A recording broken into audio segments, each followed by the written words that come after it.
At this point, I'd like to indulge us to please stand up for the national anthem of our great country. The national anthem, please.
Pledge. I pledge to the faithful side of the defend and uphold. So help me God. Thank you. Please be seated. A lot of us were wondering why I said we should say the pledge. It helps you to be more patriotic, isn't it? Okay.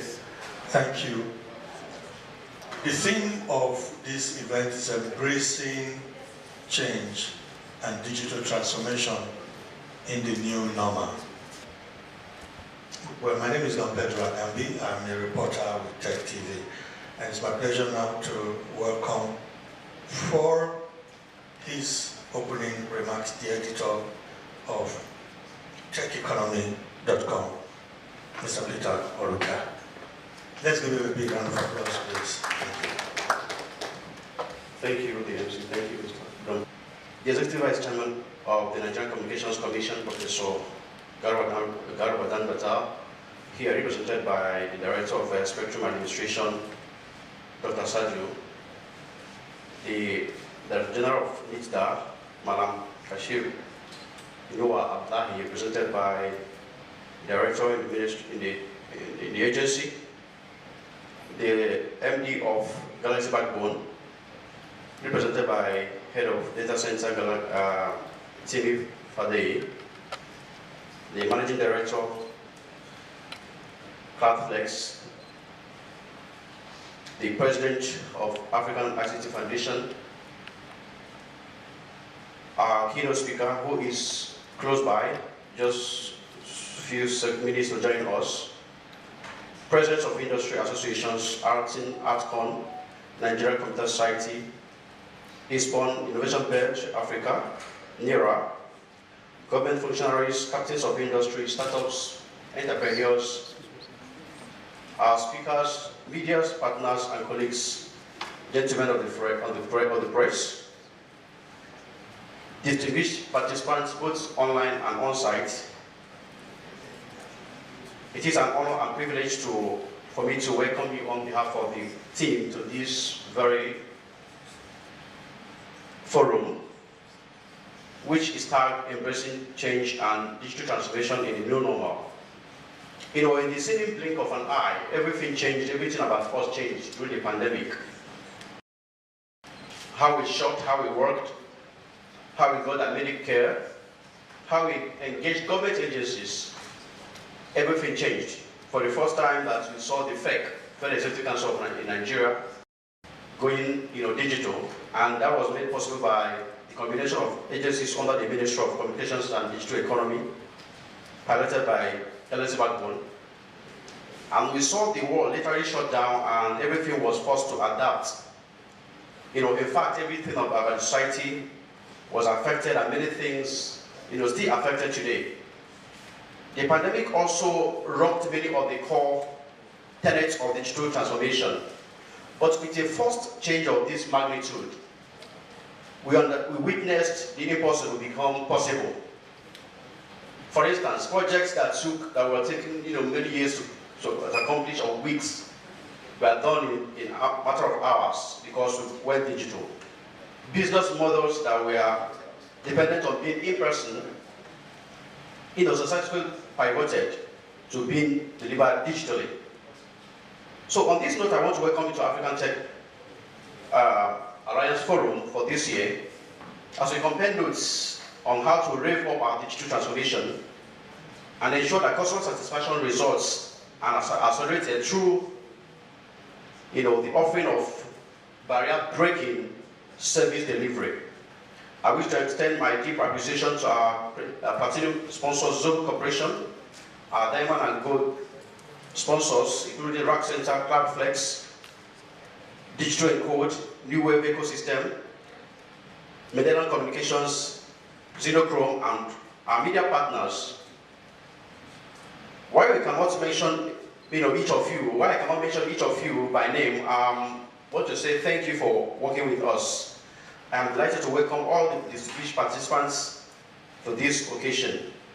Thank you, and sit back, enjoy yourself, as we are going to have different presentations, the keynotes, and impactful and insightful presentation from different speakers today. So thank you for coming.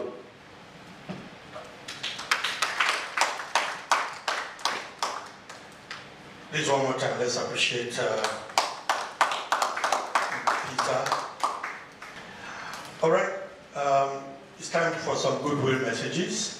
And to kickstart the goodwill message today, my eyes are scanning through the hall.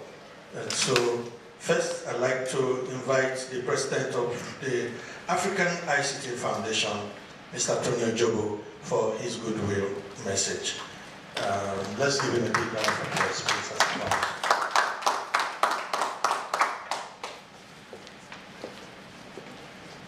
Good morning, all. I count it indeed a privilege to be standing here this morning. I want to appreciate the organizers, Peter and the team, for this opportunity. We're looking at embracing change and digital transformation and the norm. Didn't you know? Change, of course, is inevitable. And of course, the world is changing, facing challenges today. So this topic wouldn't have come at a more opportune time than now. Because we're witnessing changes in interpersonal relationships, HR dynamics. The world is embracing more of man to machine and machine to machine communications. And of course, this has implications for HR professionals, for jobs, for mental health, for interpersonal relationships. So the world has changed.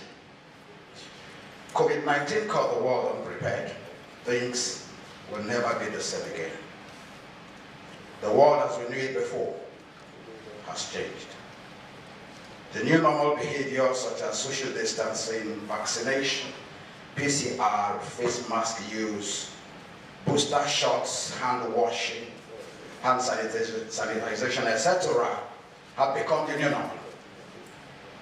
The following have been affected as well: education, news gathering and reporting, work culture, organizational behavior, management functions, marketing, public relations, commerce, agriculture, tourism and travels, aviation, sports, business models and strategies. They have all changed. There are two things that changed the world. One, COVID-19, and two, the 9/11 that took place in the US about 20 years ago. So this program really is coming at a very good time to look at all of the issues: environment, technology, productivity, the HR functions, talent hunting, and all of that. Even the way we work has changed. In Lagos, for instance, now a whole lot of people work from home. And so that has implication also for the staff. A good number of staff like it because, it's a cutting cost. Instead of waking up 3 a.m.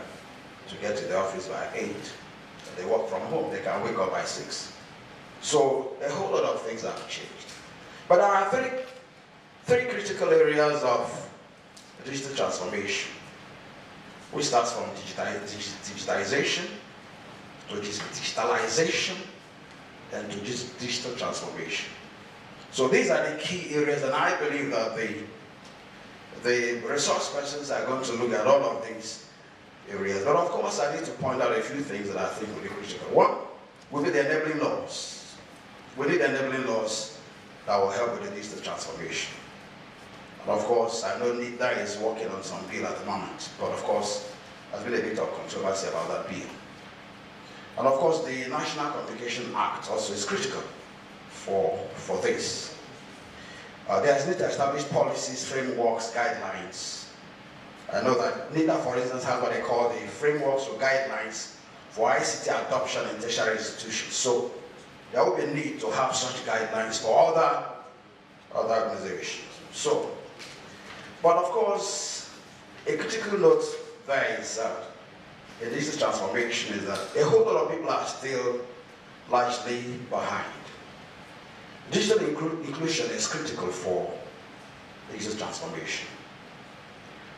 Current statistics indicate that we have 189.3 million active lines today, with tele density of 99.18.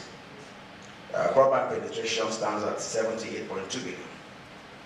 Broadband penetration is 41%.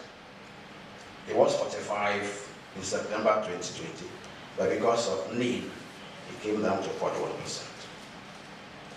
The internet subscription in Nigeria is 140.2 million, with mobile internet at 139.8 million. These are numbers.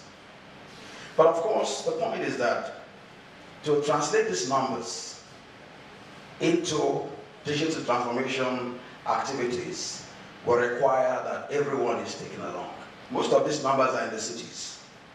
One of the things COVID showed us was that there's a huge digital divide between the people in the city and the people that are in the rural communities. So when we're talking about digital transformation, for who? Is it for the elite or is it for all? But I think that digital transformation should be for all. Now, during COVID-19, at the peak of it, students in the cities, elite schools, their children were still having classes online. But those of them in the rural communities had no access whatsoever. For one whole year, people were out of school. So if you want to transform a society digitally, then everybody has to be taken along. And so that's where the issue of the policy direction is very, very critical. So what are the digital divide challenges that need to be addressed if we have to really get everybody into digital transformation?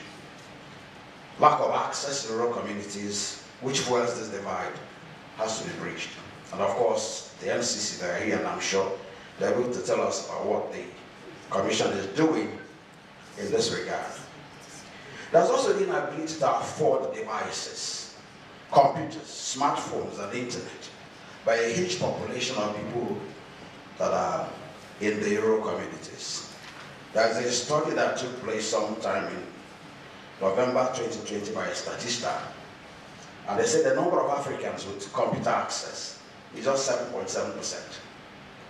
So if you have 7.7% of Africans that have access to computers, then how do you transform the continent digitally? It's a huge challenge. So there's a whole lot of work to be done. COVID-19 put 826 million children out of school in sub-Saharan Africa in 2020. 820 million of children were out of school. They had because they had no access to online education. So they were out of school completely. About 1.5 billion students globally were unable to have access to online education during the pandemic in 2020. 1.5 billion. 63 million primary and secondary school teachers were unable to teach during the same period. So there's a huge challenge. So how do we address this digital divide? One, we create awareness. People need to be aware that the capabilities of ICT and what it can do. Two, access. There has to be access for all. Three, it has to be available. Availability is key. Four, affordability is key. Then five, adoption. Now, recently, the Nigerian Immigration Services adopted what they call e-registration management system. That's where all of the activities of the immigration are done digitally. But of course, some of them are still done manually. You still have to go to the office. So we're looking at a situation where government agencies adopt top to bottom, bottom to top approach, where all the processes of the organization are actually online. And I think the organizations that are actually at the forefront of digital transformation, like the MCC and NITDA, can actually show example in this regard. Why, for instance, can't we have government processes completely online, end-to-end? Why can't we have that? Why have to go to Abuja to apply for certain things for government? So when we're talking about digital transformation, one is going to curb corruption, because human interface actually encourages corruption. But when you have a situation where I can transact my businesses from my home, then of course I don't have to meet anybody to have those done. Then of course you begin to have a kind of sanity within the system. So we need to adopt digital technologies. And of course, when I'm talking about digital transformation, you are looking at the situation where all of the processes, all the processes of the organization are actually carried out electronically, where you digitize, translate documents into capture them online, then automate the processes, and then have the entire gamut of operations, including organizational culture, including things that has to do with the reporting lines, all of them captured. So I think those are maybe some of the things that we're going to probably listen to today from the main speakers. There's also a need to close this gap between urban and rural population, especially the schools. Now, as we speak today, a whole lot of people in the rural communities don't have access to computers. They don't have access to the internet. So it has to be face-to-face at all times. But there could be systems where we have community centers where children could go there and actually have education done. So we need to also provide low-cost devices in schools for digital learning. I know, for instance, that the universities and tertiary institutions have a role to play, because to have a digitally transformed society, you also need to have digitally transformed citizens. So in doing that, the education plays a very key role in that. So there's need for low-cost devices. And there is need to incentivize operators to take services to rural communities so that the people can have access to the internet. Adequate budgetary provision also has to be made. So this change is universal. So on a final note, because I'll probably circulate this later, let there be digital equity and digital equality. That is what is going to guarantee a digitally transformed society. Digital equality is that everyone has access to the same kind of services, the same kind of devices. Let not be a situation where only the kids who are the children of the elites have access to devices and they can do their classes from home. Now what happens to those who don't have access? So there has to be digital equity and digital equality. Thank you.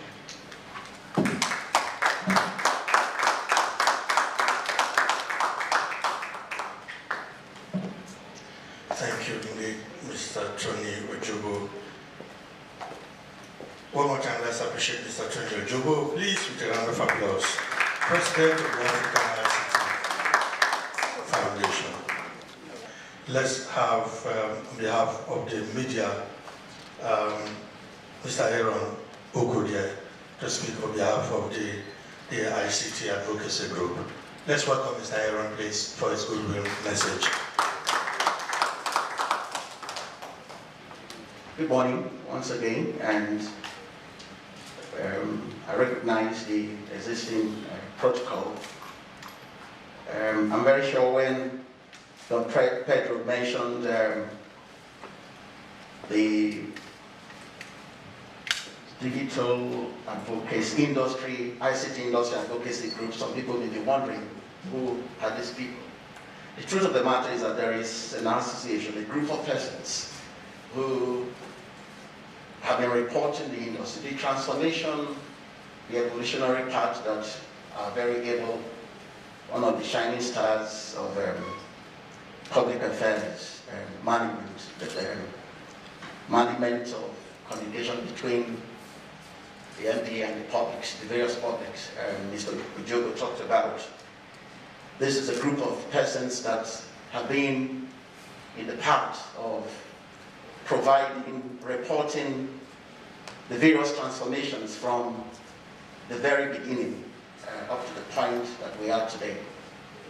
Even in journalism, in ICT media, there is also a revolutionary part, a transformatory part from those who were reporting the analog networks in those days, in the years of NITDA, to the point where discussions, where there should be liberalization, deregulation, privatization, and from there on to digitalization, and we are talking about digital networks and this, what they are put into the use, the quick they are put. So the ICT media has also had a journey in its movement from the use. In those days, before we started this service, I was discussing with some of my colleagues that, look, in those days, you carry your news, you get a press release, you get to the newsroom, and you want to make a call to be able to confirm from your sources whether this press release, the details of the press release that you received, whether they are correct, whether you want to revoke the press release. Sometimes you don't have a telephone to make that call. And it could take many hours, really, to be able to get a telephone to confirm your story and to write your story and get it processed. But today, the competition has changed. You want to get your story in, because if you do not get your story in on time, your story could be late. Nobody will read your story. So the dynamics in ICT reporting has actually changed. And so my duty here is just to let you know that the ICT media is also playing its part to provide a platform for advocacy, platform for letting everyone come, rally everyone to talk about where we should be, how we should go about developing this industry, and making sure that there is equity, and making sure that all the services they get to the rural areas. Everyone, all the publics, they receive these digital networks and the services that are being provided. Thank you very much. God bless you as we listen to our speakers.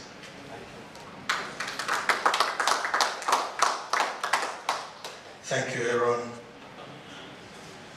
Let me welcome to give some remarks.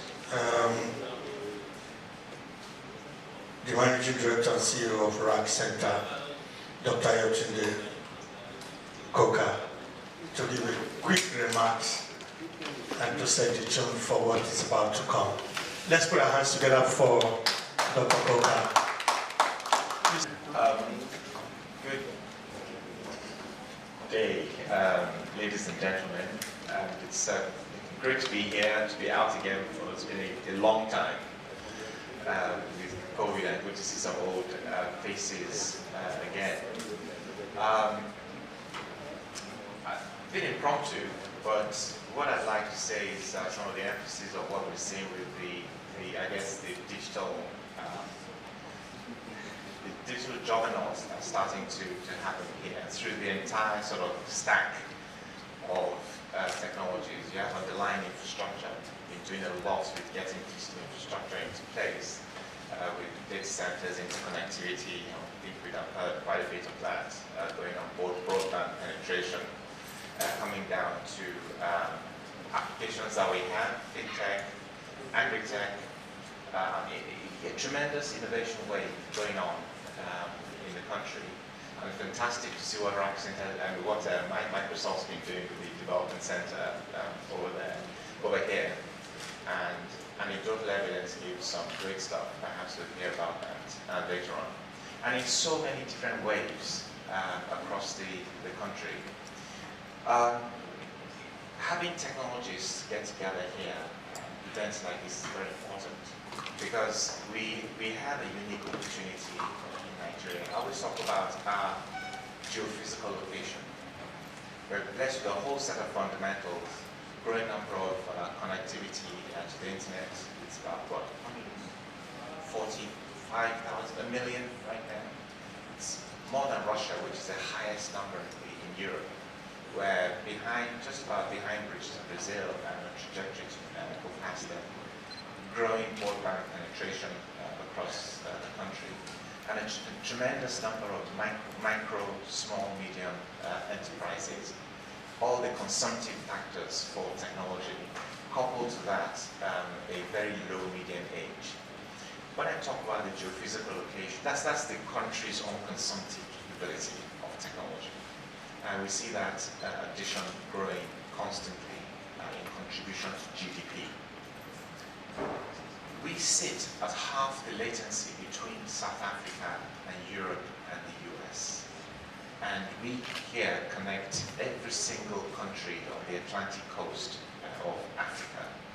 And not just do we have the ability to be a consumptive entity for digital technology, with the innovation and capacity to innovate we have, with what, 3 or 4, every time you wake up you hear another unicorn in Nigeria, right? Fantastic. So what a year for unicorns, you know, go on with it. But we're able to, from Nigeria, serve technology to the whole of Africa, right? But also to South America, because you've got the South Atlantic cable system that hooks into it and crosses into it from here, Angola to Brazil. 80 milliseconds, where 80 milliseconds from London, we have that latency between South Africa and Europe and to the US. What a fantastic opportunity, all the ingredients for great success in technology. And you know, we have a fantastic opportunity to come together and continue to drive the building of that ecosystem here, right? A recent study by Zalama Analytics shows that Africa needs around about 700 new data centers. And Nigeria actually is one of the key anchor points for data center infrastructure. And it will grow. The fundamentals are there.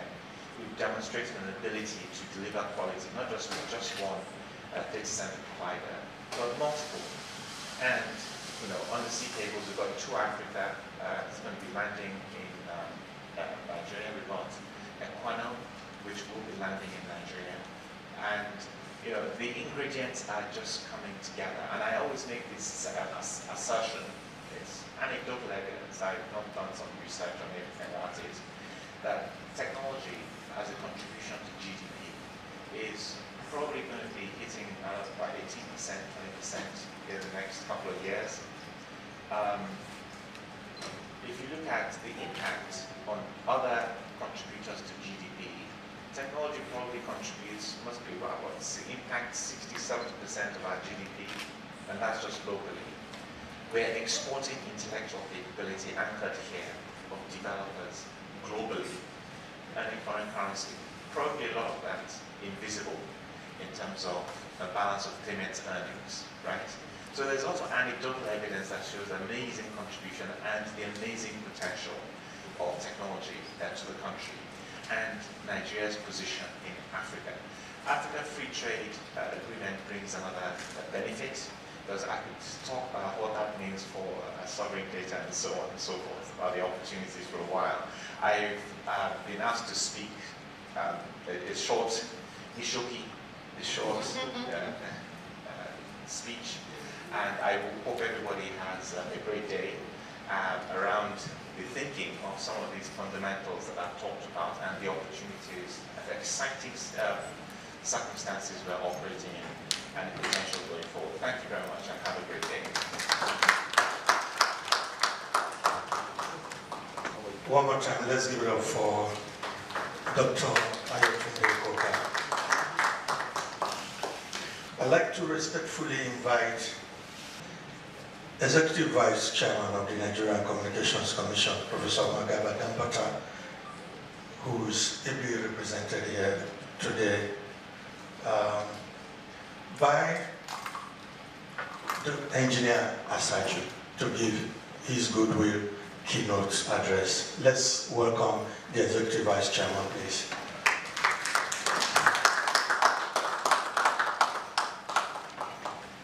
Please, one more time for the Executive Vice Chairman.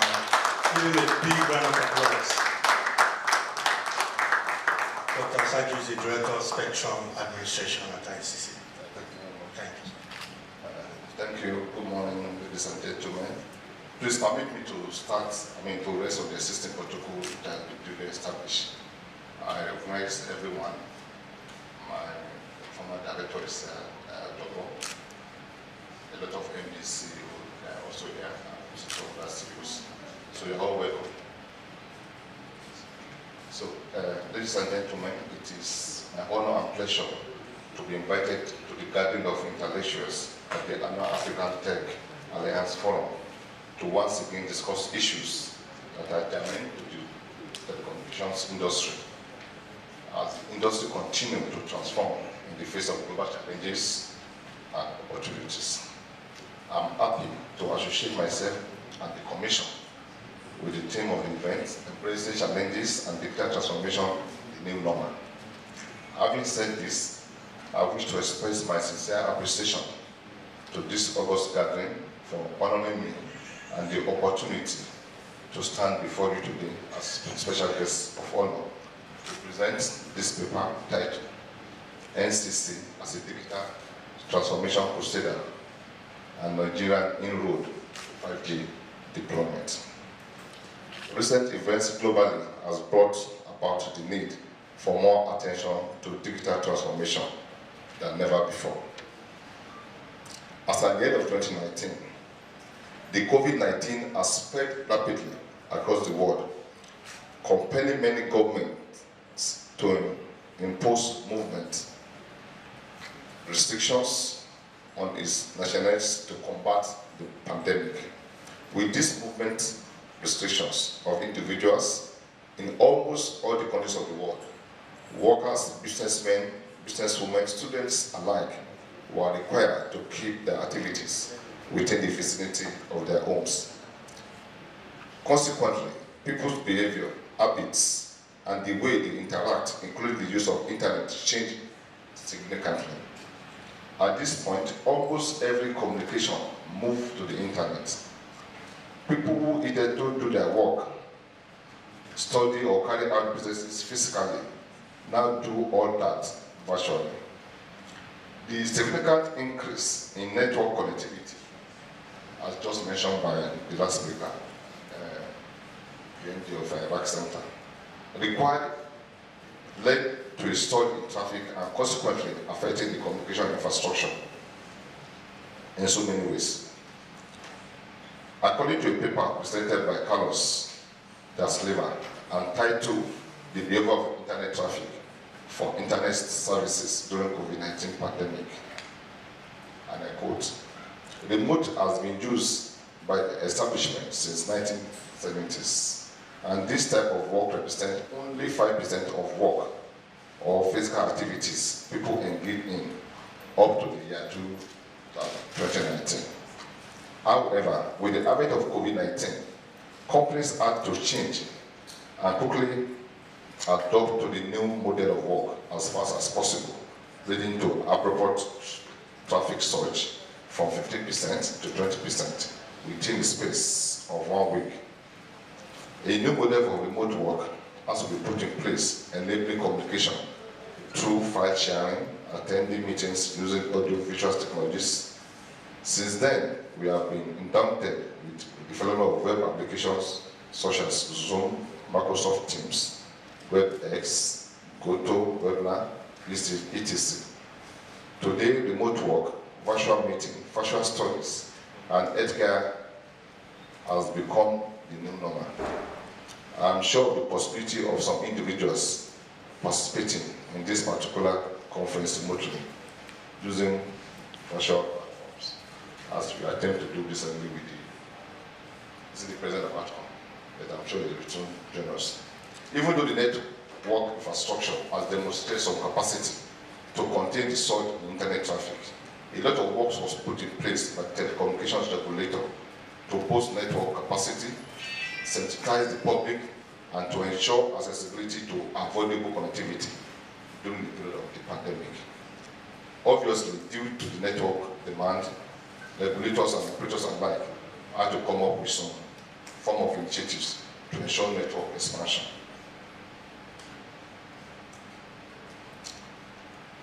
Globally, there have been some initiatives that have been put together in the telecommunications sector to curb the COVID-19. Some initiatives embarked upon by governments around the world include, but not limited to, the following: to support the network infrastructure expansion, to improve access to reserve and reserve areas, to release additional resources in terms of spectrum, to also fast-track the wireless spectrum license, to promote spectrum refining to accommodate new technologies, to review spectrum licensing strategy, adopting many stakeholders' approach to solutions by working with all stakeholders.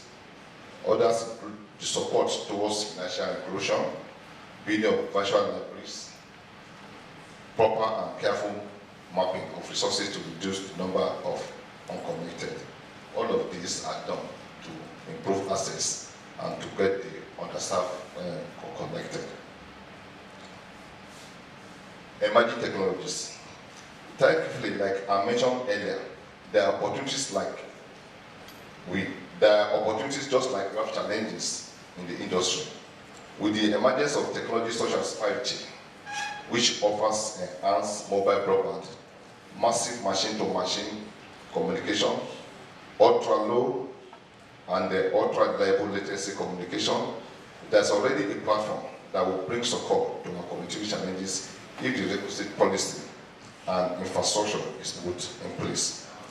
Already, there are several countries across the globe, such as the USA, the UK, China, Japan, Kenya, South Africa, and South Korea, among others that have already deployed this 5G technology. And we are already seeing excellent results in terms of latency, enhanced broadband, and massive connectivity. In addition, 5G and other disruptive technologies that are also increasingly making easier to carry out remote activities over the internet with a lot of convenience. This includes Internet of Things, cloud computing, quantum computing, blockchain, and near autonomous vehicle and autonomous vehicle itself. Now, what is the role of the Nigerian Communications Commission in all of this? Consistent with the mandate of the NCC, as done up with the NCA Act 2003 and other guiding legislation, we have been working to ensure the implementation of government services in line with the federal government target as contained in the National Broadband Policy Target 2020 to 2025. Already, we are set for the auction of some spectrum slots in the 3.5 GHz band. This spectrum will lead us into the deployment of the 5G across the country. Today, and I'm trying to quote the EVC, the last time we made National Assembly, he said, "You are 95% ready."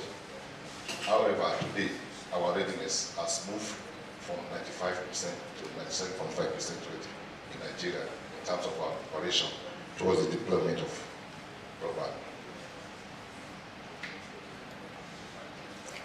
The committee set up by the spectrum to auction the spectrum in the Nigerian communications have finalized and has secured approval for the publication of the information memorandum, which, as it will be published, you can make reference to the NCC website for that. In addition to this, we have to thank the Honorable Minister for Communications and Digital Economy for his effort in securing also that the 5G policy got the approval of the Federal Executive Council. So we have to give kudos to the Honorable Minister for doing that.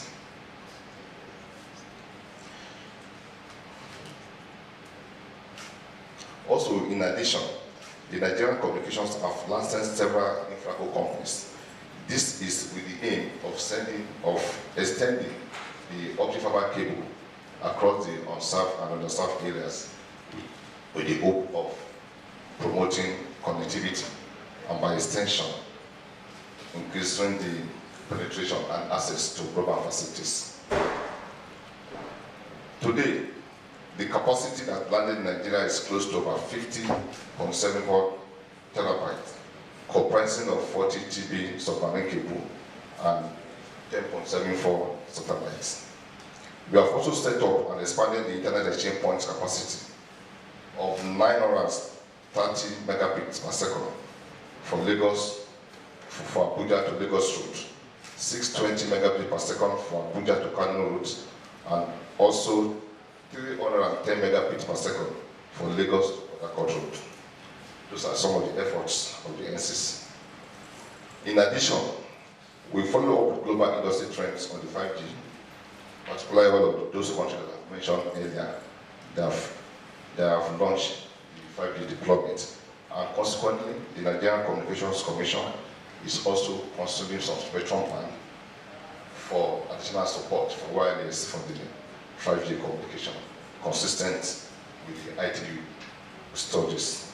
And these bands include the 26 gigahertz, 36 gigahertz, and 42 gigahertz. All of this has been harmonized in the last WRC-19. And consequently, we are already updating the table of national frequency allocation. NCC plans to open up the 60 gigahertz V-band. A guideline is being worked upon, which will also be published very soon. Similar to that, the 70 and 80 gigahertz band for point-to-point and point-to-point points are also being developed.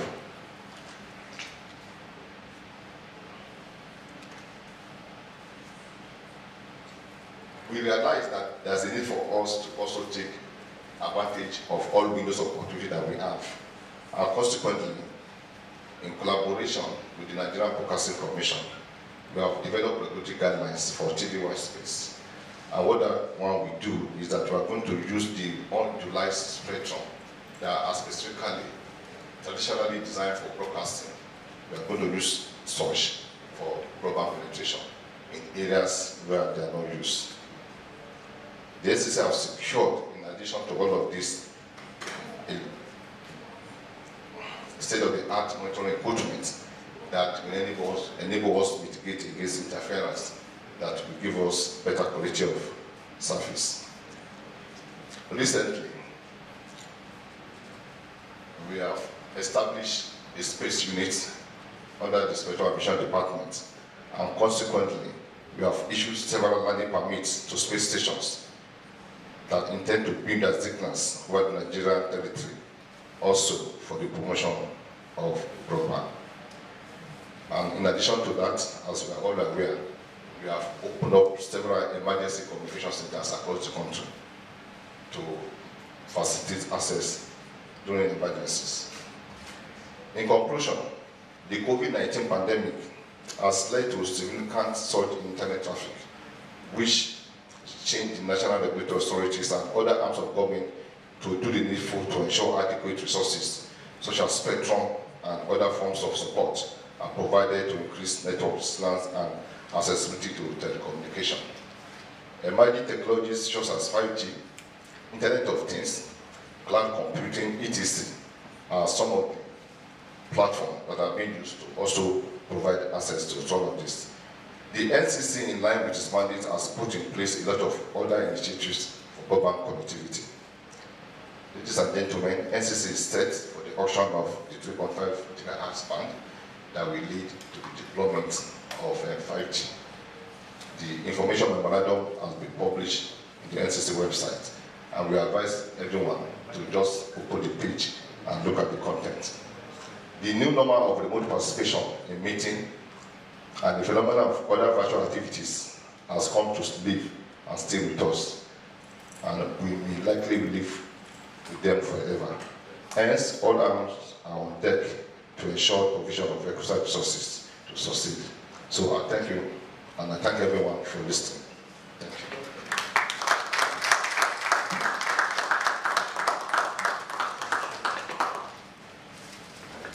Let's give the president of NIRA a round of applause, represented by CFA. Good afternoon, ladies and gentlemen. All protocols duly observed. My name is Chukwemeka Fred Agbata, more popularly called CFA. And I'm speaking on behalf of the president of NIRA. I sit on the NIRA board, and I wear a number of hats. I also present Tech Trends on Channels Television, and I write for the Punch, amongst many other things. And I'm also actively working with startups to help grow the digital economy. All right, if my slide is up, the president couldn't make it. He had an urgent function in Kano, and he asked me to represent him. So I'm just going to be doing what I'm asked to do in this place. And congrats to Peter and the tech economy team for putting this together. Okay, so I'll be speaking on driving digital transformation through the domain name system. Basically, everyone here knows that .ng is our national brand on the internet, right? And so we all have a duty to ensure that .ng succeeds. I make it a primary now. I have some other domain extensions, but every single domain extension that I buy, I always have the .ng domain extension. And I make it a point of contact that across all the things that have to do with only Nigeria. So personally, I've invested in having well over 50 .ng domain names because I believe that it's one way to support the growth of digital economy. At the end of the day, when we buy other domain names, we're not helping our currency and we're not helping our economy. Okay, please, next slide. All right, so .ng is basically the registry for the .ng domain name. Okay, so .ng basically is our national registry. It's our national registry, and it maintains a database of all .ng CCL TLDs. NIRA is a not-for-profit and non-governmental association. It's just self-regulating and its stakeholders help. So everyone here is a stakeholder of NIRA, and we welcome everyone to join the association because we're not. Yes, we have a tie with government because we have an MOU with NITDA, but we self-regulate ourselves through an executive board and the DOT and the secretariat. Digital transformation, I've been here and heard a number of our speakers share the thoughts of digital transformation. Like TC said, Tunde Koka said, this is the year of the unicorns. If you are in this space, it's been a very exciting year. Because from far back, we've been crying, we've been screaming about the industry, and it was as if it was hitting brick wall. But now, companies that were started 5 years ago, in fact, the one that shocked me this year was the company that was Mono, that was launched during the pandemic, and they closed their Series A because they're tackling very real problems. So digital transformation is now imperative. We can't escape it. And there's no going back, because COVID has shown us the reality that we need to step up our game in very many areas. And if we don't as a country, then the digital colonization will actually be worse because we will end up. Even now, it's a bit scary, because at the end of the day, even the companies we celebrate, how much of our local funds are in those companies? Maybe a few, right? It's still all foreign-led, foreign-dominated, which we are thankful for. Because if those foreigners don't bring the money, we probably don't have those companies. So we are thankful for that. But how can we now make the transformation so that we can now begin to build local resources in some of these companies? It's practical and efficient way of doing things. I've written for Punch for the past 9 years, and I know that hardly a week goes by that I don't talk about the fact that, you know, this corruption that we shout about is not mysterious, right? We can deal with corruption. Maybe not eradicate it 100% because corruption is everywhere, but we can drive it to the lowest, right? And all we need to do is technology. You know, people will say, well, CFA, technology can be compromised. Ogashe is here, right? If I hack a system, there's always a footprint, right? You can track it, right? That's why you have people like that. So it means that we know what to do, right? And then, you know, one of the points I had is that the results that you can get from your investment is almost predictable. And that's the beauty about, you know, when you deal with technology. And also, it's an enabler, you know, it's a leveler, it levels the playing field. I remember when Peter gave me the information that he wanted to go start tech economy, right?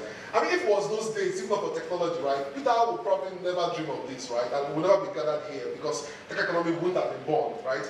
But technology and digital economy helped to make it possible. And, you know, everybody today can learn, you know, it's a unifier, it's a leveler, you know, and everything. As I was coming here, I got a press release that another company called Eden Life, has also done a $2 million pre-seed. Eden is basically a company that helps to, you know, if you need dry cleaners and laundry and all the stuff, you know. Who would have thought that 2 years ago that kind of company would be around today, you know, raising money to solve problems, you know. So that's just the point of the fact that digital transformation, technology that we're all experiencing is in. And then finally, all skills can be learned at any level, right? Irrespective of who you are, where you are, you have the opportunity from any part of the country. You don't have to be in Lagos, you just have to be in a place where you can have access to internet. And, you know, and the good thing is that, you know, internet, broadband penetration keeps growing, and so we have all the indices working for us as a country. But, you know, and that's why we need to, you know, be much more calculative in driving this this narrative and ensuring that digital transformation comes to stay. I'm on the 4th slide now. Sorry, why didn't .ng domain name? .ng promotes the emergence from the clutter of social media. You know, social media is amazing, but if you're a business owner, then it might be wise to also own your own home on the internet so that people can, you know, reach out to you. You know, when we had the Facebook shutdown, you know, businesses who would, you know, hitherto rely only on Instagram for their sales, you know, would probably have to rethink the fact that, you know, anything can also still happen in the future, you know, around putting all your eggs in one basket. So it's important that you also have your own home on the internet. It creates a springboard for business expansion. And you know, having your own website with a .ng, it's a platform for unique positioning of your product. You can use this to position your products correctly, you know. It's a platform for connecting businesses to the entire world. With a website that is your own, you can also reach out to people across the world. It showcases your skills, your product, and your dreams. And you are truly Nigerian because you use the .ng, and it helps your visibility to continue to grow. You know, so part of my work this morning is to encourage everyone to think .ng. .ng is our national brand. Each time we spend money on other variations of domains, we are also, you know, we're not also helping.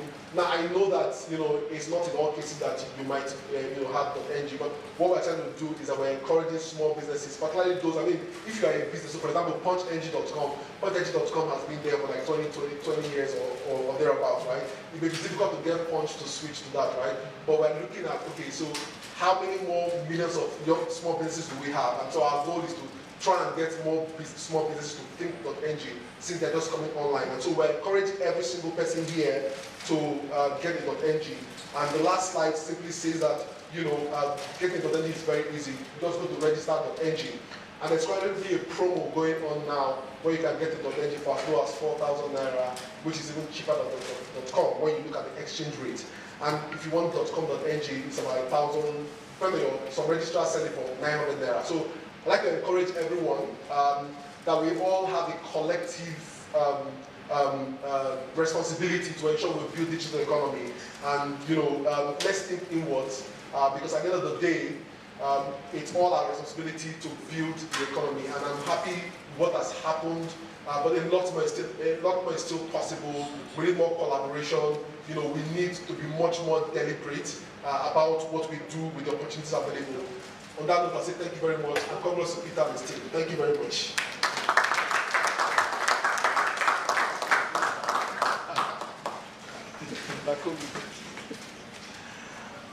Well, let's give CFA a big round of applause.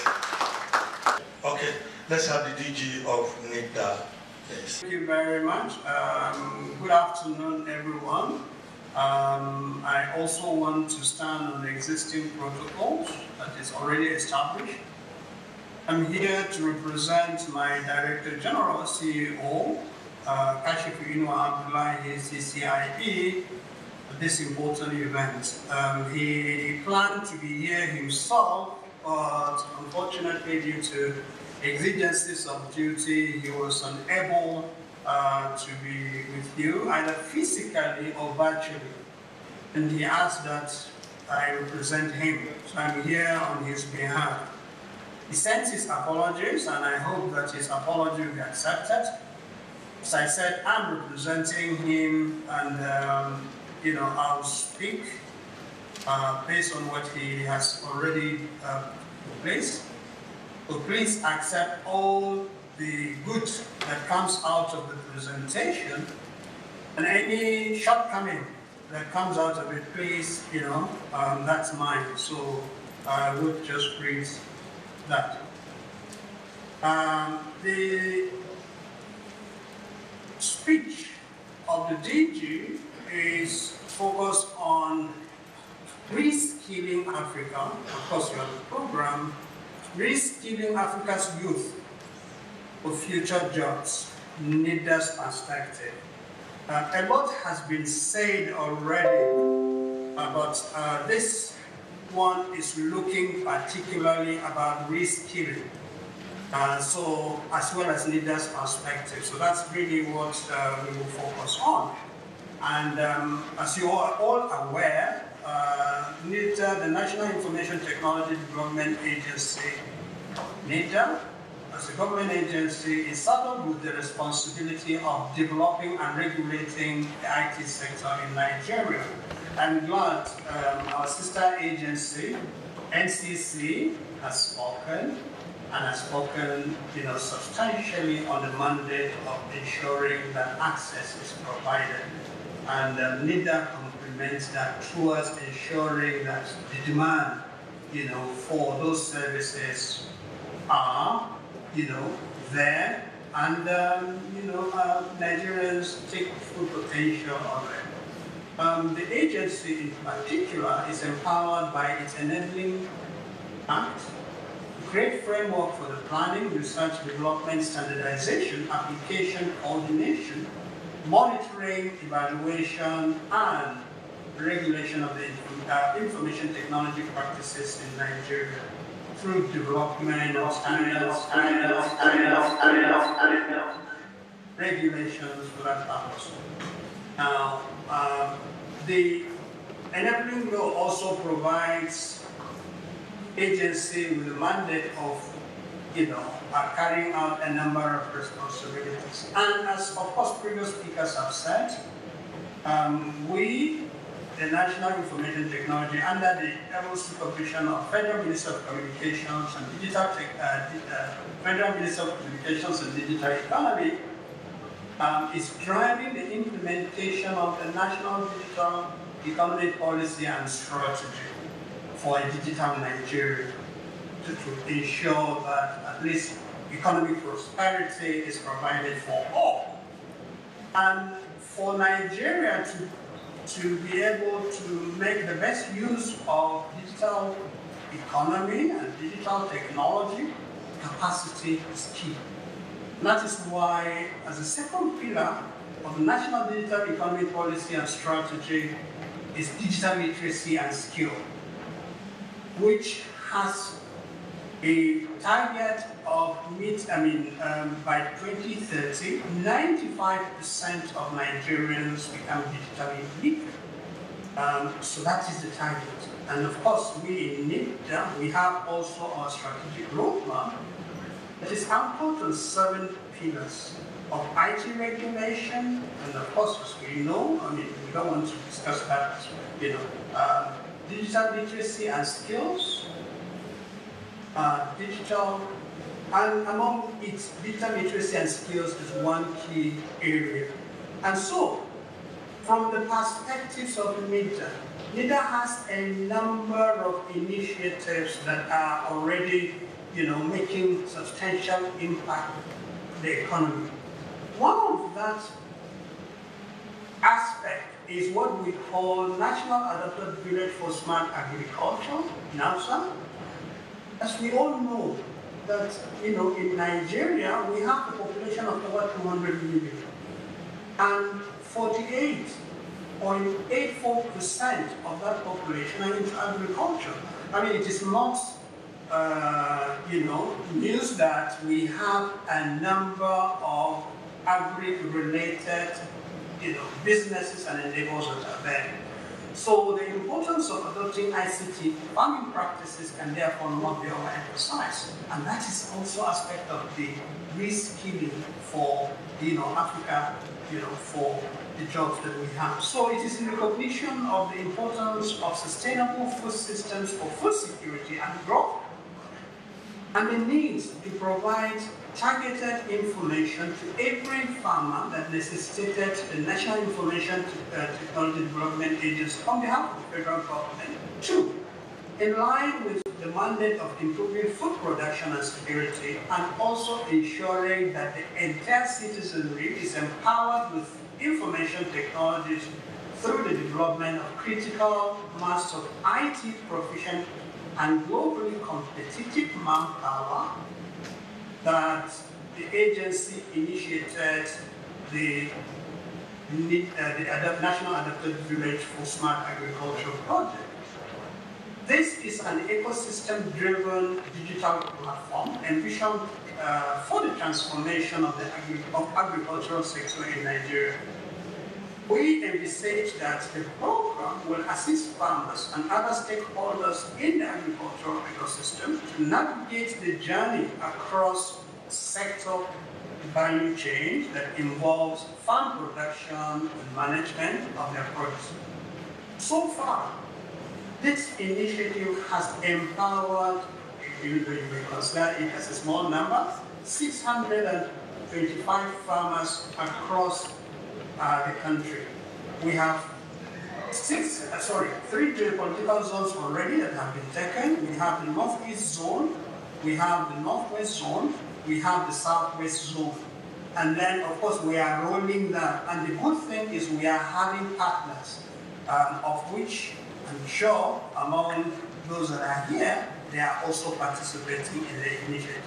The intention of this particular initiative is to create 6 million jobs in the next 10 years. And we have deliberate strategies that will enable us to achieve this. We intend to adopt farmers in all the 36 states and 774 local government areas in the country, support and equip them with skills and resources that will make Nigeria one of the leading nations in food sufficiency, security, and exploration. What is important is, as I said earlier on, we have the mobile network operators. We have an ecosystem of partners. So we have the Federal Ministry of Agriculture as well as other development partners also participating in this program. So that in itself, as we said, the target is for us in the next 10 years to create 6 million jobs of that. Another initiative that we have is the National Adapted School for Smart Education, because IT is key, and you have to build, you have to reskill. I mean, of course, my colleagues that have spoken earlier have spoken about the impact that the COVID-19 made, to the education sector, the negative or the positive impact that, depending on how you see it. So the role that IT or digital technology is to play is critical. And so we have this also initiative with relevant stakeholders to ensure the adoption, the utilization of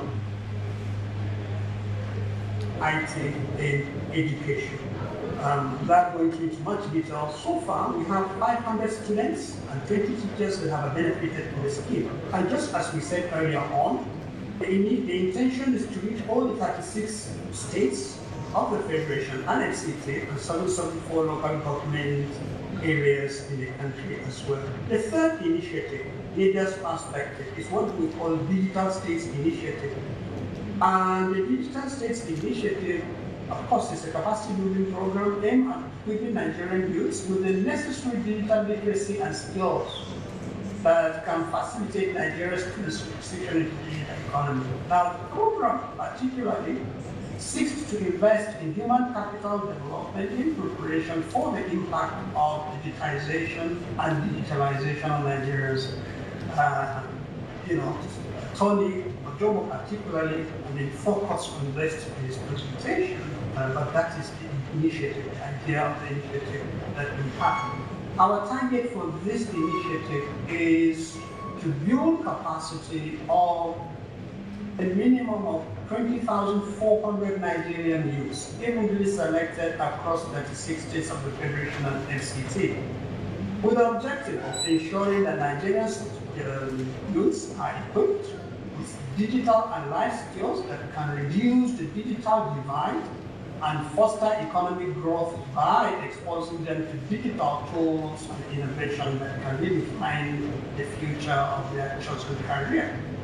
It also aims at empowering the youth with immediate digital skills needed to drive digital economy transformation in the country, as well as equip them with globally required marketable skills to increase their employment opportunities, as well as increase the number of industry-ready IT professionals in Nigeria.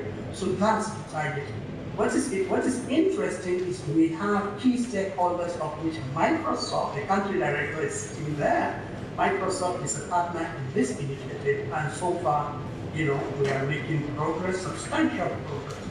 We have trained over 9,000 Nigerians so far in 15 states. As we said, our target is to reach all the 36 states of the Federation and the FCT. So that is another initiative. The fourth initiative, we have myriads of initiatives, I hope, that I will be able to go through most of them. But as you know, NITDA is key in the digital literacy and skills, reskilling of Nigerians and Africans in general towards ensuring that we make the best use of the digital technology for our transition to digital economy. The capacity building program for artisans and staff youths in hardware, digital literacy, hardware maintenance, and form repairs is another initiative of which we are not only doing it on our own, we are also partnering with other government agencies as well as other organizations.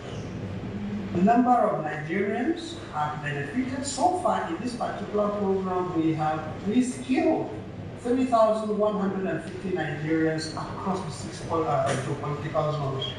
And that resulted in the creation of about 1,552 direct jobs.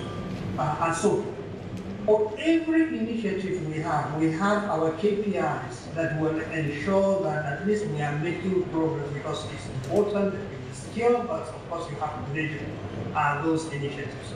Others, like we have a graduate internship scheme, we have a postgraduate program, we have a digital literacy and skill program for people living with disabilities, for women and girls, for kids, for children. And so we have myriads of programs, but particularly for the technology ecosystem, focusing on emerging technologies, the startups initiatives. We have a number of initiatives that we have in terms of the Startup Friday, Startup Clinics, Future Hub, Future Garage, Startup, and then events, participation in international events. Recently, we have partnered with Mass Challenge, US, in a program what we call Bridge to Mass Challenge Nigeria, in which we engage ecosystem stakeholders, different categories. We have 6. We have the angels and VCs, we have the corporate, we have academia. The essence is to ensure that we reskill Nigerians, we expose our startups towards those opportunities that are there. And this program is ongoing. The aim is that, of course, everybody engage and we learn from the successes that, of course, Mass Challenge has recorded over the years. Another aspect is, as you know, NITDA, as part of its developmental initiatives, it deploys infrastructure across the country. Previous speakers have spoken about, the NCC has spoken about that. Tony too has spoken about the need for infrastructure to be provided to rural areas, the unserved and underserved communities. So NITDA has been doing that since inception, and there's no better time than now for them to be utilized. So we have in all the 774 local government areas in Nigeria, we have one intervention or the other to facilitate. And in addition, we are building hubs in higher institutions of learning as well as parks to facilitate, research and development that will expose, Nigerians to opportunities both within and outside the country. And in addition to, we have, as I mentioned earlier on, activities in partnership with multinationals, that some of which are there, as well as the local players that have a number of digital literacy programs whereby a number over 2 million Nigerians have.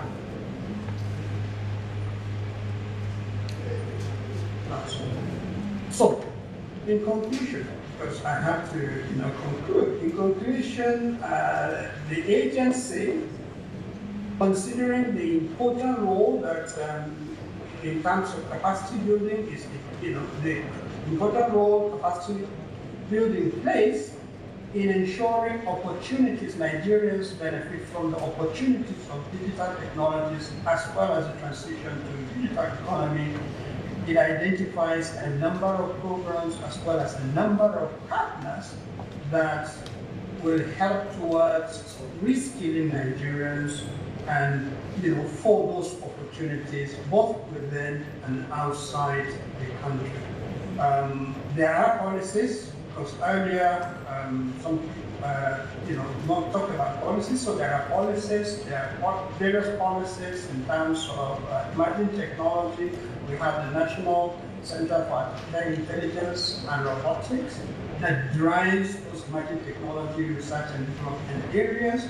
We have outsourcing policies, we have series of other strategies. We are key towards the virtual Federal Executive Council, that has been happening. It was driven by NITDA, but we work very, very closely with them. And DG said, finally, I would like to once again congratulate and express my appreciation to the organizers of this event.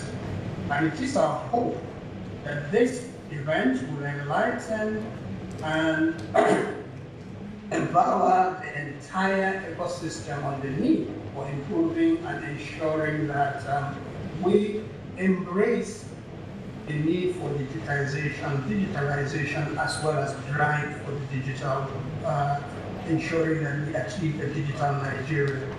As I look forward to the deliberations and discussions that follow, I pray for useful engagements and learning for all that gather here. Thank you for your kind attention, and God bless you all. Ashifino Abdullahi, CCIE, Director General, CEO, National Information Technology Development Agency, NITDA. And as I said, all the goods that you have had from the discussion is, and all the challenges or mistakes that I have been able to make from it. And I sincerely thank you for the opportunity, and I wish you a very successful event. Thank you very much. Thank you. Thank you, Mr. DG of NITDA. Speech there delivered by Dr. Osman Gambo. Right now, let's join the president of ArtCon, who has been waiting, the president of ArtCon, Engineer Kechukwu Nnamani. Can we have him now, please? Okay, thanks everybody. If the audience can hear, I will go ahead and give my Google speech. I stand on the existing protocol and definitely appreciate the work Peter and his team has done to put this together. There is no better time for a conference like this, especially the subject matter, because it's not only this with understanding and appreciation of the fact that we've moved towards a digital economy, but we are also trying to address how is the society receiving it, how is the industry receiving it, how we open to change towards a truly digital economy. And for that, I once more appreciate the role and effort of those that have put this together.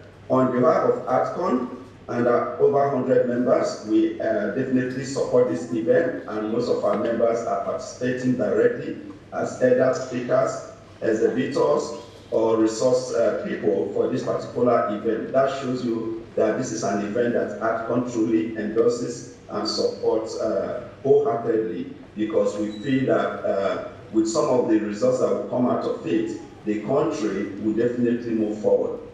I wouldn't want to take more time because a lot of time is already gone, but I just want to emphasize one particular aspect that has been pointed out by the previous speakers, which is in the area of the infrastructure that is truly needed to transform this country in a digital way.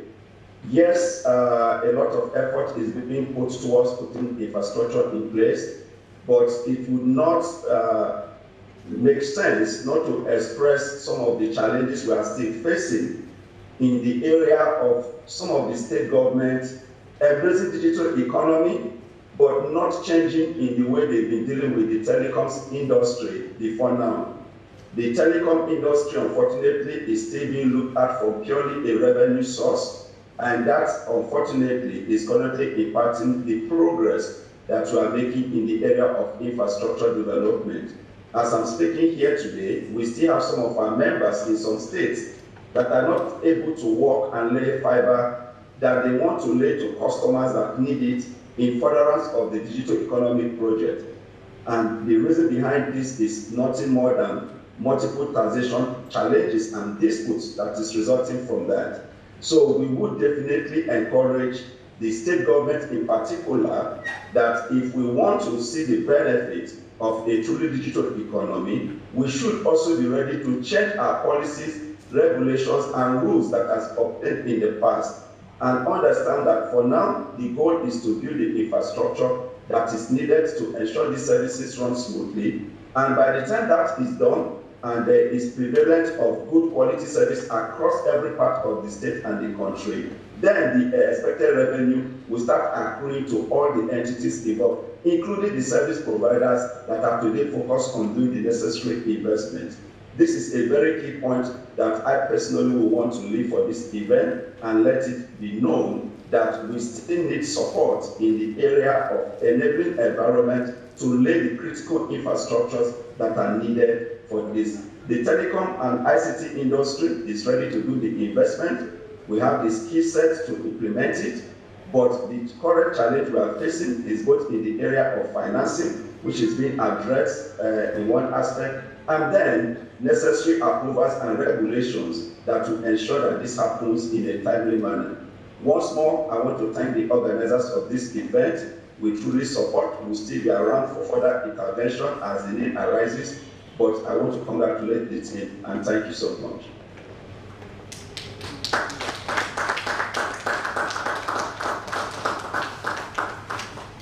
Thank you, Engineer Nnamani, for that wonderful intervention. One more time, let's appreciate the president of ArtCon.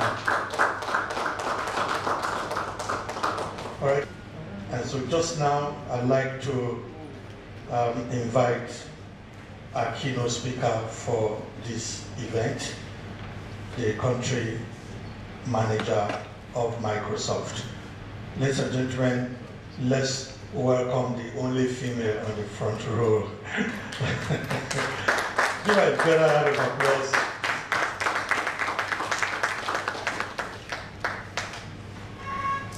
One more time, please. Thank you.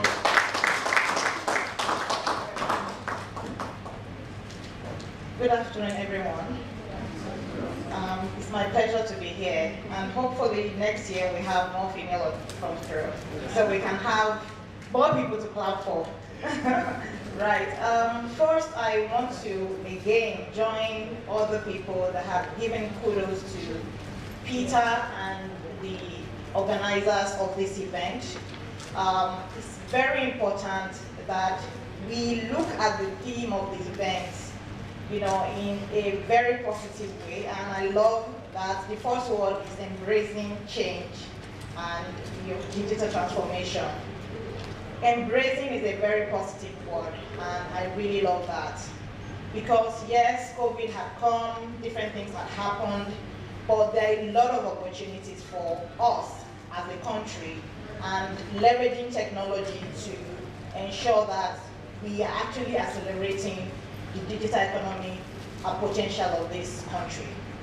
So, as has been said, my name is Ola Williams. I'm the country manager for Microsoft Nigeria. I'm really excited to be here and to be given the keynote address. But I'll make it in the form of discussions. I hope everyone is comfortable with that. So I'm sure everyone or most people know Microsoft's mission is about empowering people, communities, organizations, and everyone to achieve more, but also with focus on driving inclusive digital economy. And we are not just looking at this from providing the technology platform that people will use, but looking at how can we make it work for people, because it's not just about technology. It's about the people that will use the technology, the lifestyle, the processes, and everything that ties with it. Looking at the impact of COVID-19 and how it has accelerated digital transformation, and based on research and different engagement that we've had, COVID had actually enabled us globally. I mean, when I say us, I'm not talking about Microsoft, I'm talking about human race, to achieve 2 years of digital transformation change within 2 months. And what does that tell us? It tells us that because we're able to embrace the change that COVID brought, we were able to make those changes happen. And this change is really gaining momentum. It continues to accelerate. So it means that organizations can no longer do business as usual. Everyone needs to embrace digital transformation at a very fast rate. That means we need to look at what are the challenges and the opportunities that this gives, and look at the challenges from the mindset of embracing those challenges in the form to drive them to achieve positive results. One of the things that we've seen through research is that preparedness is very important. For organizations that had prepared, that had tools and underlying technologies to embrace those changes, the change happens for them faster, not without its own challenges. But even without preparing, there is still a huge opportunity. One of it is looking at what technologies are available. And a lot of the speakers here have really spoken so much about what we need in terms of infrastructure, skilling, the processes and policies that we need to put in place to ensure that we make this happen. And if we look at them one after the other, Atunde, when he came up earlier on, was talking about the opportunities that we have, in spite of the challenging infrastructure environment that we find ourselves in. But if we look at those challenges as opportunity, but we can actually catalyze and accelerate digital transformation in Nigeria by looking at the opportunity, because it's an emerging area for us.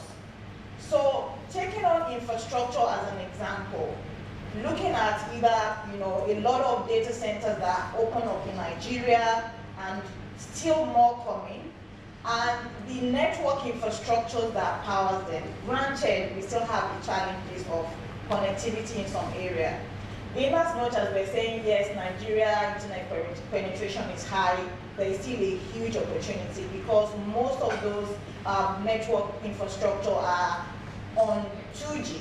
We want to embrace 3G, 4G, 5G.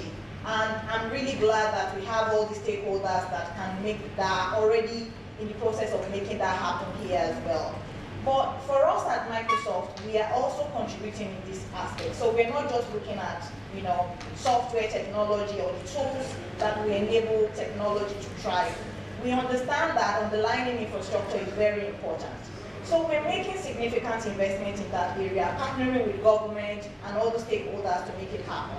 One of the things we've done recently is the announcement we had with the federal government to partner to serve under-penetrated communities, providing internet infrastructure through our airband initiative, meaning that we have unused spectrum between TV space that we can leverage to provide connectivity to rural communities.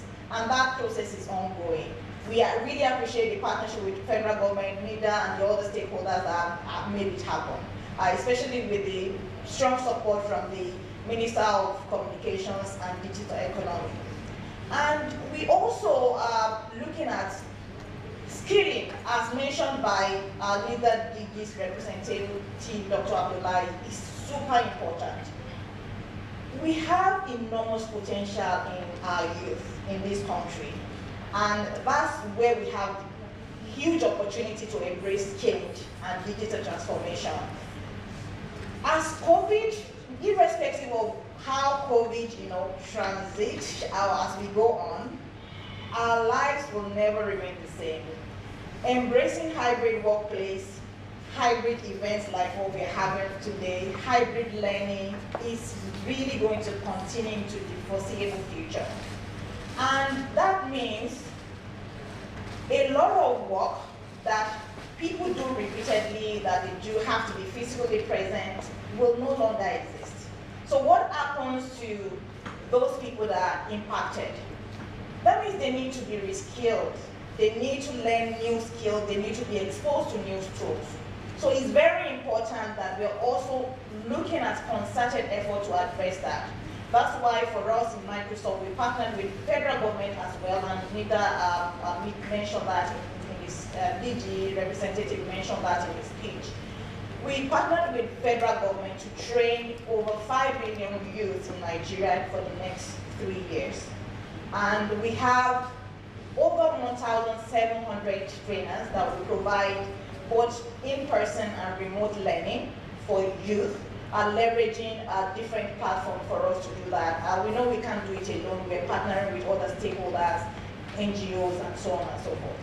And talking about inclusive digital economy, which is very important for us. And please, I'm not being biased here because I'm female. I just think it's very important that we address that part. Female population contributes to about roughly, I hope I'm right, 50% of our population. But I think we've not really tapped the potential in that area as well. Because if half of the population is not contributing to our digital economy, then we're missing a huge opportunity. So when we are talking about driving inclusive digital economy, we also need to look at that aspect, because today, female representation in technology is still very low, even though we've made significant impact. And I really want to appreciate every organization, including Microsoft and other stakeholders that are really driving towards making sure that happens. Earlier this year, we also announced an initiative with one of the NGOs that we partner with, Tech for Dev, to train millions of female to be in digital industry across Africa, which Nigeria is also part. And we've trained to date more than 2,745 female talent to take on technology-related roles or entrepreneurship programs. So that's also another way that we're driving this change, because if you look at the number of jobs that have been lost through COVID, most of them are impacted by women. So it's very important that we look at that aspect. So, but please, I'm not being biased here, I'm just making sure that everyone is covered. But talking about, the holistic approach to drive, embrace change, and, ensure that we all have our part to play in ensuring that Nigeria digital transformation is completely accelerated. It's very important that we look at these different dimensions. And another dimension that I want to talk about is also looking at hybrid workplace, because that's really important. For me, for example, I've been working from home since COVID started. And based on research that we have done, business leaders have seen significant improvement in productivity, efficiency, and profitability for organizations that have embraced hybrid work environment. And what does that mean for us? This is a huge potential for Nigeria. I think Tunde did mention that we are exporting talent outside Nigeria. So if we get the skilling right, we have more youth being skilled on digital literacy, and they're able to embrace, work in IT's field. That means they can actually sit at home in their houses, get jobs outside Nigeria, and earn in foreign currencies. I know that we can all imagine the impact that can contribute to the forex challenge that we have in Nigeria today. But it's not going to happen overnight. It's how we embrace this change and the deliberateness of our implementation of policies, actions, and the results that we want to see, monitoring those results on a consistent basis that will lead us there. And the other dimension that I want to talk about is security. Having spoken about hybrid workplace, a lot of organizations are looking at, embracing cloud or hybrid environments as posing security challenge. Granted, but if we embrace cloud solution in its design the way it's meant to be, with the right level of security and working with the right stakeholders, it is achievable. For example, in Microsoft, we embrace what we call zero trust principle, meaning that you only need to have access to what you need to have access to per time. And security is not just about we have it today and we will continue to have it. It requires significant investment, more research that needs to be done, and we are committed to continue to lead in this path as well.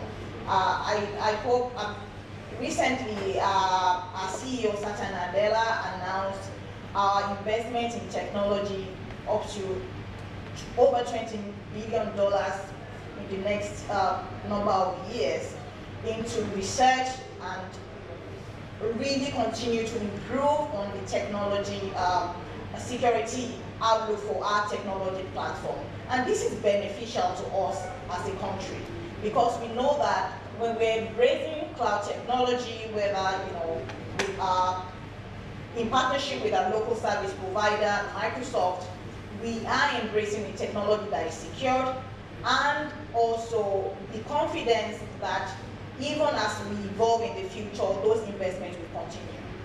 I really want to encourage us that all the things that have been said here by the different speakers, they are all important. They are all important and intertwined towards us achieving the right level of acceleration in Nigeria. We have the population, we have the potential, we have the the intellectual capacity to really lead African digital transformation. And I believe that with the partnership with governments, public sector, NGOs, organizations setting up this kind of forum, we will get there, but we are in that process. We just need to increase that momentum. Before I leave, I would really want to again thank the organizers of this event and for the opportunity here. But I want to encourage us that we shouldn't just stop at talking about these things. We need to partner together. All of us work together. It's not about, oh, I'm doing this, I'm fine in my own silo.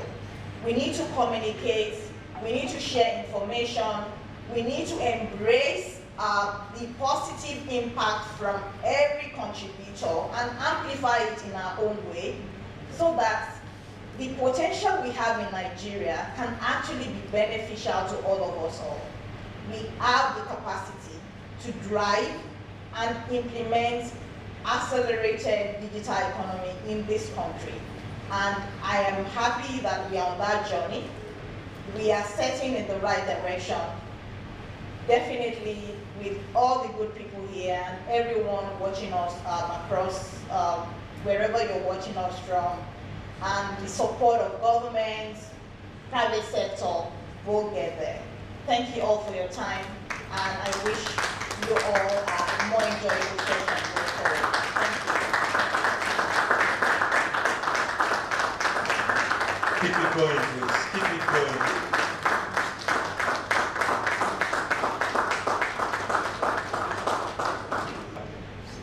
We have joining us while she was speaking, the president of the Institute of Software Practitioners of Nigeria, Mr. Chineye Baozoku. He joins us now.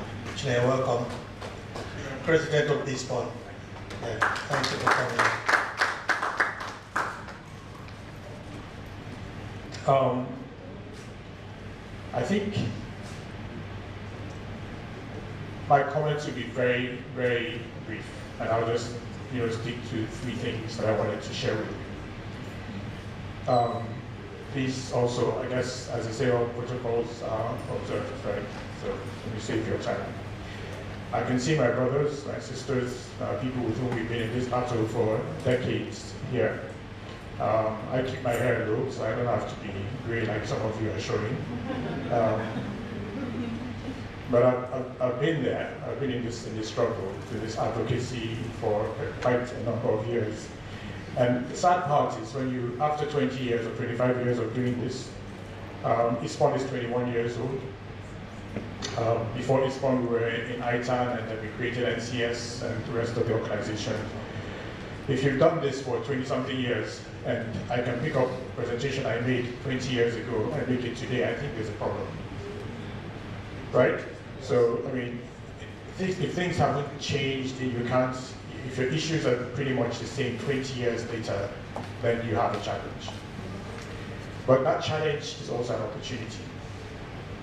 So the first thing for me, the first point really, is that our challenges cannot stay the same decade after decade after decade unless there's something that we are not doing right. And that is the opportunity that we face, that we have right now, which technology itself provides. What COVID has done, and I with due respect to our friends from public sector, I spent 20 years, like many other people here, traveling to Abuja and other state capitals to hold meetings. Today we hold meetings from our bedrooms. Sometimes you're only wearing you're actually wearing your pajamas, but you just throw something on top, and then put on your Zoom and you're smiling. You haven't washed your face. This is something we take for granted today. But by December 2019, no one, no corporate, no individual ever imagined that you would be meeting with the minister via Zoom. None of us ever imagined that we would not have to have huge budgets to travel to visit people. None of us imagined that our children would be going to schools, attending schools, struggling to go to school right from home. And today we're faced with the reality that post-COVID, because we have to believe that this is post-COVID, that our schools have been changed forever. Our workplaces have been changed forever. Our personal relationships have been changed forever. Question is, did it have to take the disaster of a pandemic to bring us to a position that we could willingly and willfully have taken 20 years ago? There's always been voice communication. There's always been video communication. Things like Skype have existed since forever. Why did it take a pandemic to force an entire nation, indeed an entire world, to adopt the technology that has been in existence? Bill Buxton says that any technology that you see today is already 10 years old. Once you start to use the technology, it becomes common. It is 10 years old. If it has been 10 years and we haven't started using it, then it means that we're 20 years behind. What does it take to move a nation, to move an economy, to move an entire system? Are we going to wait for the next pandemic to create the world that we know is already possible today? The message from this point is that we are tired of shouting and talking and saying the same thing over and over again. And fortunately for us, the pandemic has brought people to a position where these conversations are no longer theoretical. They're real. Yesterday, or 2 days ago, I had the opportunity to be interviewed for the Nigerian Economic Summit. I'm on the organizing committee. And I told them that the Economic Summit is for everyone. Last year, because of COVID, we had the record attendance in the Nigerian Economic Summit. 6,400 people attended a summit that for 25 years has been organized and held, and a few people get to enter into the room in an Icon or the Transcorp Hilton, and it makes it look like it's a small group of friends who just know themselves, a coven or a cabal who are organizing the economy. But last year, 6,400 people got to participate in all sessions. And this year, we set a goal for ourselves for 10,000 participants. Youth, students, unions, practitioners, global, diaspora, everyone can come into the Nigerian Economic Summit. And for the first time in its 25-year history, we will exceed 10,000 participants actively engaged in 30 sessions discussing how do we move this entire economy and nation forward. Our message from this point is that we are done with the talking. We only want to talk to people who are moving in the direction that we are moving in. And the direction that we're moving in is one of exponential growth and acceleration. If you want to be a naysayer or a look-back person, constantly whining and complaining about what happened in the past, you will not see us in your space. But if indeed you want to move forward and you want to accelerate, then yes, we'll be your partner. And that's why we're here today, to partner, to make it clear that anywhere that there is a gathering, any place where you have 2 or 3 people who gather who want to drive Nigeria in an accelerated manner into the future, you will find this one already partner. It's our commitment, because we believe what we have been saying for 20 years. Unless this country makes a wholesale and wholehearted commitment to focusing on the proliferation of technology in every single aspect, we will gather 10 years from now and be telling the same story, and my PowerPoint presentation will be the same. But it's not our portion. I didn't hear an amen. So I want to thank the organizers. I want to thank the federal government of Nigeria and its representatives and MDAs. I want to thank our colleagues in industry for showing up and for deciding that tomorrow will definitely be different from today. The way to make that happen is to go beyond the conversations and get to the doing. TV white spaces, as a technology that's been around, is 10 years old. Is it not time for cheap white spaces to flood the land, to create massive connectivity and pervasive connectivity in every village and home, to make it possible for every child and every mother to work from wherever they may choose to live or wherever they may happen to live, to connect this infrastructure and to this opportunity of a digital world. Is it not time for us to say that every single child in this country will have access to education, world-class education, which today is completely possible and delivered at a cost that's a fraction of what it is that we currently pay? Is it not time to begin to shut those schools that have only 1% of Nigeria's population in tertiary education and begin to look at the others that have to be educated? We need to have school 24/7. We need to have access to lifelong learning. We will not do it within the walls of the classroom. We need to open up our businesses in such a way that it's no longer about whether you're a GRA and have to pass through Third Mainland Bridge. It just means you start your day and you start it on a device and you start with connectivity and you start with people. We don't have to wait. We just have to decide we want to do it and then get it done. Thank you.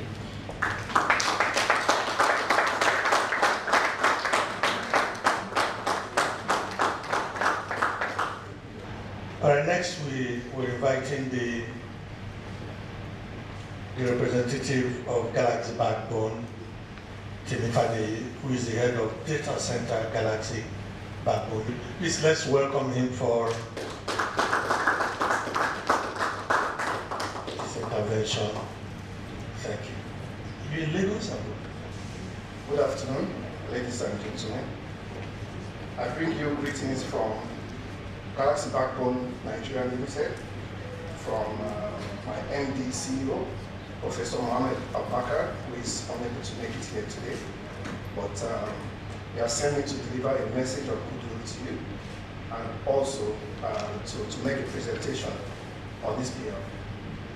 My name is Timifade. I'm the head data center Galaxy BackBone Nigeria Limited. Okay, is my slide ready?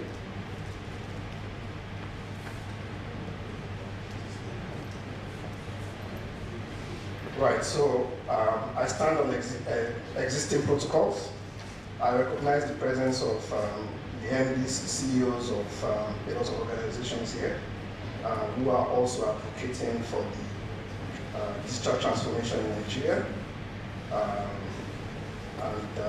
I also kind of want to recognize the effort that's been put into organizing this event by the organizers. And for giving me this opportunity to come and deliver this message on behalf of the MD CEO of Galaxy BackBone. Digital transformation is very important. It's required at this time of kind of development in Nigeria. I think it's the fourth industrial revolution. And I was on the plane yesterday coming to Lagos, and one of the gentlemen that was sitting next to me was talking about the airline, Devon Air and Air Peace and all that. And one of the differences, one of the kind of comments he made which really got my attention was that he's been taking Devon Air for the past almost 15 times, and their services is really commendable. So I was kind of curious to know why, compared to other airlines. He said they are always on time. And how did they do this? Because I think through partnership. Obviously, I'm not trying to promote Devon Air or to advertise their brand or their product, but I think partnership, team playing, and coming together can take us far, because you can only get far somewhere alone, but you can get very far if you partner and team up with other people. Right. So can I have the slide display, please? Okay. Yes, so the title of my slide, for the purpose of this event and the digital transformation, the drive for the digital transformation, is boosting cloud infrastructure for digital economy through partnership. And this is put together by the MD CEO himself, Professor Mohammed Abubakar of Galaxy BackBone. Next page, please. Okay, so the content, trends, dynamics of the new world, accelerators of the digital economy, how the cloud can boost the digital economy, then the GBP cloud infrastructure. For those of you that do not know Galaxy BackBone, it's an organization owned by the federal government of Nigeria, and our mission and purpose of which Galaxy was created is to provide ICT infrastructure and services to public institutions, as well as underserved communities. How is GBP enhancing the digital economy through partnership? Next slide, please. So we all know that complexity is an obstacle to digitalization. To get the most out of the new world of digital business, you have to make it, you have to run it simple. It's very important. Next slide, please. Okay, so these are the diagrams or the pictures that shows you the trends of the new world. So you have the hyper connectivity, you have the cloud computing, you have the smarter world, and you have the cyber security. So basically, you could consider this as 4 pillars when you're driving digitalization using infrastructure. And on those infrastructure, we seek the services that you want to give to the communities. Next slide, please. Okay, so the realities of the digital economy. The digital economy is real and it is here to stay. You have to embrace, innovate, and thrive through it. Reimagining your organization, public or private, is extremely paramount. How do we work? We need to work smarter, we need to work faster, and we need to work simpler. A combination of hybrid mode of working and an instant relationship. Virtual, physical, and both virtual and physical. Artificial intelligence is reshaping value chains, industries, communities, countries, and the world entirely. You need to secure your data. You need to secure your entire digital experience, and a combination of technology and you as an individual. Next slide, please. So we have the accelerators of digital economy. You have the customer experience, which is driving the changes visible on different platforms. You have the core business processes on platforms that are smarter, faster, and simpler. Smarter and engaged workforce to prevent different levels of possible disconnections. Supplier-partner collaboration has never been this critical for an enhanced digital economy. Cloud, harnessed Internet of Things and assets to drive real-time insights and new business initiatives. Cloud investment must be channeled right to enable increase in revenue. Next slide, please. Okay, so the cloud and the digital economy. The cloud is the preferred currency for digital transformation and for reducing the initial cost of ICT infrastructure. You know, when they talk about the cloud, obviously they talk about, data centers, maybe somewhere in the sky, but that is not the true definition of cloud. Cloud simply means the provision of services through the internet to the end users. And these services are provided to the end users using ICT infrastructure. And on those infrastructure, like I said, you have application in form of services. So I think you have, business to business applications, you have government to business, you have government to government, and I think what we are trying to get to, which we are still working towards, is government to citizens and also government to business. Cloud computing is gradually reducing the downtime in public service delivery, increase in government and citizen engagement. Cloud enables agility, flexibility, connectedness, and the opportunity to scale your business. Next slide, please. So now, this picture is actually showing you the Galaxy BackBone 6 pillars. And like I said, with the help of the Ministry of Communication and Digital Economy, NITDA, Galaxy National Communications Commission, Galaxy BackBone is actually positioned, to provide this ICT infrastructure in a format that both partners, citizens, the government, the institutions, the MDAs can benefit, from the role that we're playing in this critical delivery or system. Now, these are the 6 pillars of Galaxy to become the leading enabler of digital inclusion in Africa. We provide state-of-the-art digital infrastructure and services for a digital Nigeria. Now, so you have the government's priorities, which is aligned with key policy drivers. We have the data sovereignty, which is to promote sovereignty and security of government data. Obviously, with the different types of cloud deployment model that you have the private, the public, and then you have the hybrid cloud. Now, there are justification of business case for the type of cloud that you adopt.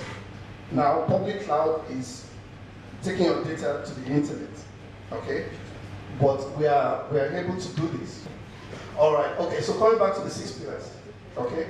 Now, the data sovereignty, I was talking about it, which is government data sits in government data center, okay? But with the security classification of data, you can actually benefit from keeping your data, depends on the criticality, the security, sensitivity of that data. You can keep it in a physical data center, in country, and you can also partnership with a public cloud provider, to kind of benefit from the hybrid model of cloud deployment. Now, the financial sustainability, we improve long-term financial sustainability. Customer satisfaction, customer is the key. Obviously, know your customer, improve adoption, satisfaction, and confidence in digital services. And then we have the operational excellence, improve effectiveness and efficiency of service delivery. And then you have the improved capability and capacity, so that the 6 pillars that actually drive the mission of Galaxy BackBone. The values impact, initiative and innovation, accountability, integrity, passion and commitment to excellence and results, customer-centric, and obviously teamwork. Next slide, please. Right, okay, so this is what Galaxy Center has in place in terms of infrastructure, which obviously is one of the backbone of how we provide services to the public institutions. Now, we have 2 data centers, one in Abuja and the other one in Enugu. And we talked about here, business continuity is very important to back up your data. I had a backup of that presentation somewhere else. That's how I was able to recover from that technical hiccup. So basically, this shows you the diagram of the data center and the infrastructure. The one in Enugu, we replicate data from Abuja to Enugu. So if you lose your data in Abuja, you can recover that data in Enugu. So kind of a disaster recovery business continuity solution. Next slide, please. Now, the government cloud data center solution overview. Now, build on-premise cloud to ensure data security. I mentioned earlier on that government data, because of the secure nature, right? We need to keep it in country. And the way we do that is we don't just say to you that, okay, all the data has to be here. We do what they call classification of data, right? Depending on the risk, the security, the sensitivity of the data, we decide what sort of ICT infrastructure we provide for you.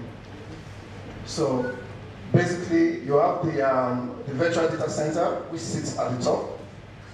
Okay, virtual data center is kind of a logical diagram or nature of a data center. It's not really physical, but it's kind of logical. So it gives you your own space. It's like you have a 5-bedroom house and like you are renting one room in that house. So apart from the shared resources that you use, which drives down cost of infrastructure or services, it also makes sure that your data is well secured. You have everything that you need to run and to host your data in the data center.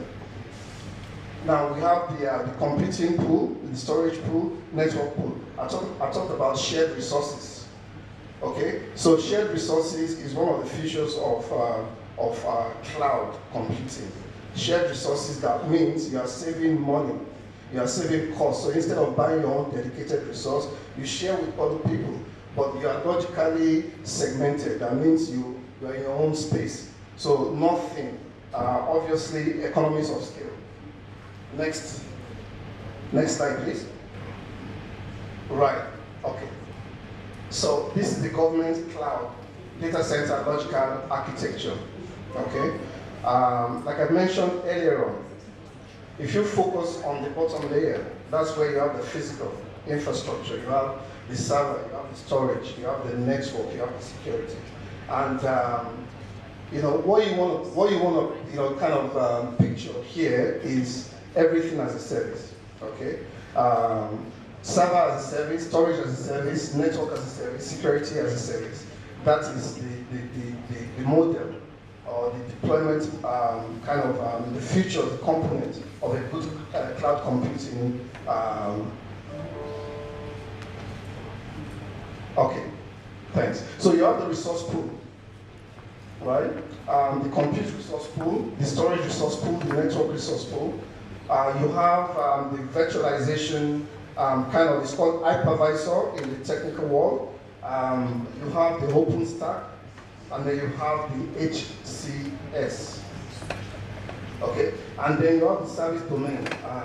AWS, if anyone of you is familiar with Amazon Web Services, you have what they call the Elastic Cloud Server. It's ECS instance. You have the virtual private servers. You have, it depends on what you call it. So basically, it's a kind of a virtualized form of a computer or a server. Okay, we talked about economies of scale because that allows you to save a lot of costs running your own infrastructure, physical infrastructure. Now, then you have the application domain, which is most important to everyone that consumes anything that cloud or data center has to offer, because it's kind of an application ecosystem. If you think about immigration, a previous speaker mentioned earlier on that immigration came up with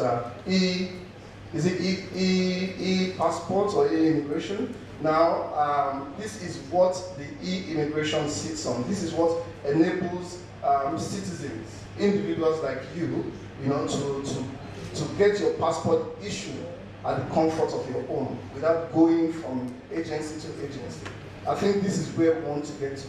Okay, so the application domain, right, enables this because that is where you have the automation. That's where you have the workflow that allows agency to interact and to collaborate with each other. Next slide, please. Now, Galaxy BackBone is enhancing Nigerian digital economic drive through the what they call the NITDA project. Okay, this is the National Information and Connectivity Backbone. Okay, it's a project initiative that the federal government of Nigeria is embarking on. Okay, and now you have, it's a nationwide project.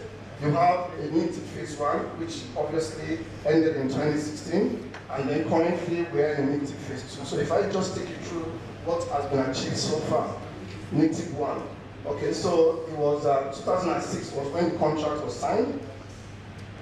The time frame for the project was 2014 to 2016, and the deliverables of that project included 1,482 kilometers of backbone connectivity, 305 kilometers of metro connectivity, 2 data centers, 800 Wi-Fi connectivity, 9 ELTE base stations, IP phone and video conferencing. So the current status and scope and next steps obviously is 98% of the project has been delivered, backbone completed and in operation. Government data center is completed, is a tier 3 data center, and already in operation. And then we're expecting 100% of the contractors in 2019. Now we're in 2021, sorry. So obviously NITDA, I think we've completed that, the 100% in terms of sign off of the project completion documentation. And then NITDA phase 2, 2018 to 2020. Everyone knows when COVID came, it disrupted a lot of things. People started working from home, and then before we got to collaboration and holding meetings using Zoom and all that, it took a little bit of time, but we eventually got there. So the deliverables for the NITDA phase 2 is 3,441 kilometers of backbone connectivity, 332 kilometers of metro connectivity, 1 new data center, 1 cloud computing e-government platform, 108 ELTE base stations, smart city, and 1 enterprise network security system. Okay. Now, obviously, with such a huge project comes accountability. It also comes with responsibility to make sure that the project is delivered. Every BOQ, low-level design, high-level design, functional requirements, non-functional requirements.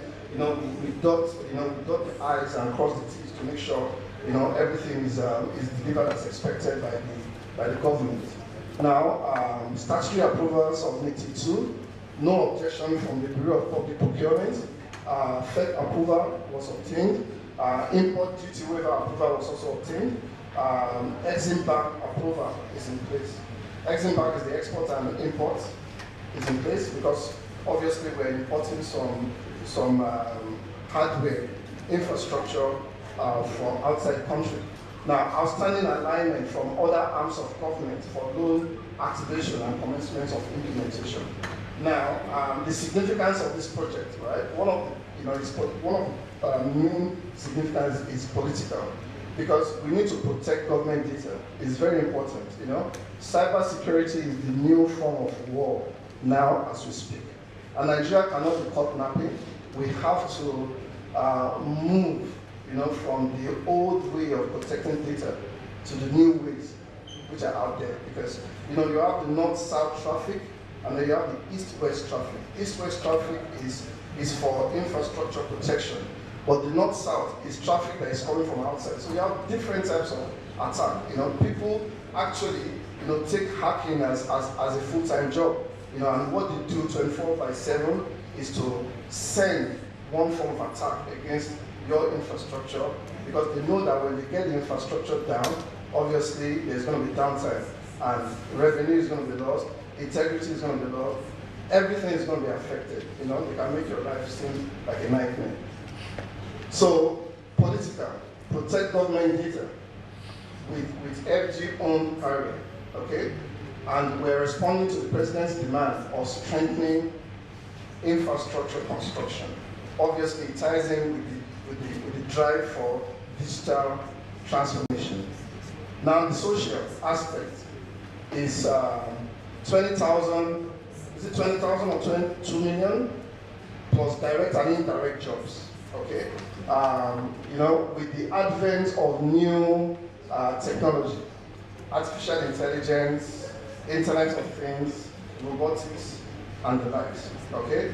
It creates avenue for new type of information technology jobs, okay? And the director from NITDA was talking about capacity building. We need to upskill, we need to train, we need to build capacity of our youth, because the youth are the ones that are going to run this technology going forward, okay? Financial, $65 million annual revenue will be generated after phase 1. It's ongoing, and also we avoid duplication of investment Okay, so I can say $150 million annual revenue will also be generated after phase 2. These are business calculation. These figures come from a thorough calculation that was done from the business side. Next slide, please. It's a map of Nigeria. I'm sure everyone here recognizes this map. Map of Nigeria. It shows you the direction of the backbone fiber that Galaxy has laid on behalf of the government. Okay, so it landed in Lagos and then we're taking it up north, back south, and all that. Next slide, please. I think the moderator is asking me to hurry up. So sorry. All right. Okay. So ongoing projects to house government integrated data center and serve as Galaxy backbone headquarters. A block is currently embarked for strategic or revenue generation use. 60% is approximately completed. The structural components 1 of 4, data center, network operation center. And about 70% of the initial cost has been expended on the project. Due to inflation, the completion cost has increased significantly from the initial cost. This is expected. We're in 2021. We expected that project to have been delivered in 2020. Next slide, please. Now, connectivity, data center, cybersecurity, cloud. So we are open for partnership. Galaxy Backbone has taken an initiative to form a new unit called Enterprise Business Group. Okay, so it's like a marketplace. We encourage partners because we cannot do it all alone. We don't have the expertise, 100% expertise. So partners can come. We can create together a platform that can enable, and fasten the rates like a catalyst, so that we can drive digital transformation very rapidly in the country. Next slide. So we are focused on the infrastructure, partnering to excel. We partner to enable the infrastructure and boost the Nigerian digital economy. Local and global partnership, public-private initiatives through GBP Enterprise Group, committed to service and creating an equitable ecosystem. Next slide, please. Thank you for your kind attention. Apologies that I've kind of tried to go through this slide in a hurry, but thank you so much. Thank you, good job. One more time, let's appreciate Galaxy Backbone for a good job there. All right, next up we have Zoho. Zoho is ready online. Okay, we have a workshop with them and it's going to be online. Thank you for having me here today with you. Just let me know if you're able to see my screen. Yeah, we can see you loud, we can see you clearly, and we can hear you loud and clear. Can you go on? Okay, perfect. Yes. Okay, great. Well, okay, great. Thank you, everyone. So thank you for having me here today. Today I'm going to be as quick as possible. I've only got 20 minutes. And I'll be talking about driving business growth through customer experience. And as I said, my name is Anne, I'm a regional manager for Zoho in the Africa region. All right, so what do your current customers expect? This is a very important question to ask yourself as a business, because you want to make your customer happy. You want to give them a great customer experience because it does convert into long-term business growth and sustainability in this digital era. And that current customer is called the Generation C. It's the connected society. And those people, they want great customer service. They want to interact via a mobile device. They want efficiency, consistency, and they want 24/7 availability. If they want to place an order or if they want to purchase something from you, they want to be able to go online to an online store or go into a customer portal to be able to go and interact with your business. All right, and all of these form part of your customer experience. The other thing to ask yourself is, what is my future customer going to expect? So I've done some research for everyone here. The millennials currently hold the largest purchasing power, but the Generation Z, which is that next generation, that's that group born between 1996 and 2010, they already hold $44 billion of buying power and $600 billion when considering their influence on their parents. spending. And will hit the workforce and become very powerful consumers in the next few years. So that Generation Z is a group that you really need to focus on. And in the next year, they will account for 40% of all US consumers. So for a company to succeed, companies need to know how to tailor a great customer experience for the Generation Z. I've done more research into that Generation Z. What do they want? Generation Z want mobile first. They want demand, they demand quick access on the go. They want a personalized service, and they want a real customer relationship. And I'm going to focus on this real customer relationship in this session with you. The other thing is they want video. That Gen Z responds well to visual content, especially video, and they want trust. They care about trust and authenticity. And then again, efficiency. Gen Z have less of an attention span. So if you send them a form that they have to print and then fill it in and then try and scan it, it's not going to really work for them. They want a quick online form that they can quickly fill in and the information goes back to your business. And it's quick and easy. And we'll go into more things that they're going to want from you in the future. All right, this is just some research that's been done by PwC. If you give customers a great experience, they will buy more, they will be more loyal, they will share with their friends the positive experience, and they're willing to give a good testimonial or a review. And that's really important going forward. And here's another kind of factor to understand. What's the difference between customer experience and customer service? It's very different. So your customer experience is the result of your customer relationship, but customer experience is not customer service. Customer service is reactive, where something happens and you react, whereas customer experience is proactive and continuous, where you preempt what your customer is going to expect, and you give it to them before they even expect it. And your customer service is something that they expect from you, whereas customer experience is how you exceed your customers' expectations. And to do this effectively and efficiently, you would need a CRM solution, a customer relationship management system. And I'll take you through a live example, a true life example, further in this presentation. And then just two different examples so you can understand the difference between the customer experience versus customer service. At the top there, we've got a reactive customer service where the customer calls the business and says, hello, I forgot my car needs a service, please can you book it in as soon as possible? You see, so then they call you and you react. Whereas a proactive customer experience type of move would be, the customer calls you and says, I'm so happy you sent me an SMS reminder for my car service. I would have completely forgot.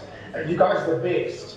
Oh, and by the way, thank you so much for my happy birthday email. I'd like to use the free Wheeler line voucher that you sent me.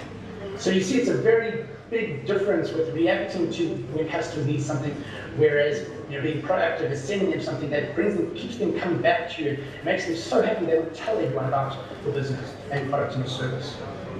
Just some digitization examples that companies need to have going into the future. One is move away from spreadsheets and move to having a CRM to store your customer information, as well as your communication with your customer. Because also with data privacy laws, spreadsheets are not as secure as putting it in a robust CRM system that has two-factor authentication and all the security that you need to protect that data. Next, move away from paper forms, move to digital forms. And these online form applications, we've got Zoho Forms, but you can even have them where they operate offline. You don't even need a data signal to take someone's information and have it then, loaded in the app, and then when you do get signal or Wi-Fi, it will upload the data. Next, I've got here written signatures. Try and move away from written signatures. Make sure it's obviously legal by law to do the digital signatures, but move away from it. Customers are going to get frustrated now if there's a company that wants them to now do a wet signature instead of a digital signature if it's not necessary that they actually print and sign and then they have to scan, that whole process. Then you can even do online forms that then push the information into a digital signature app. And then it sends for digital signature, and then you can get all the authentication that you need to make it legal, like IP addresses, two-factor authentication, and blockchain timestamping. Then you need to have a live chat on your website. This Gen Z, they want live chats, and even better, you can have the chat with audio call option, like we see here on the Zoho Sales IQ chat. And then one step further, why not use a chatbot? Your customers can maybe go on and they can interact with a chatbot, at 2 o'clock in the morning if they want to, or if they're in a different time zone. They can still interact with your business and you can get their data and what they're needing from you. Exceeding expectations and building loyalty. So things like a customer's birthday, you can ask for their birthday and tell them that randomly during the year you send people gifts, or you're going to give them something special on their birthday. They'll be happy to give you their birthday. And you might just say to them, listen, put it into the customer portal that we provide for you, and then you can send them, a really nice gift. And I'll show you how it's done a little bit later. Then service reminders, you'd love to be reminded that your car needs a service or your property needs evaluation, or maybe there's a new model of car or a new model of product that you would be able to trade in, for get the newer version.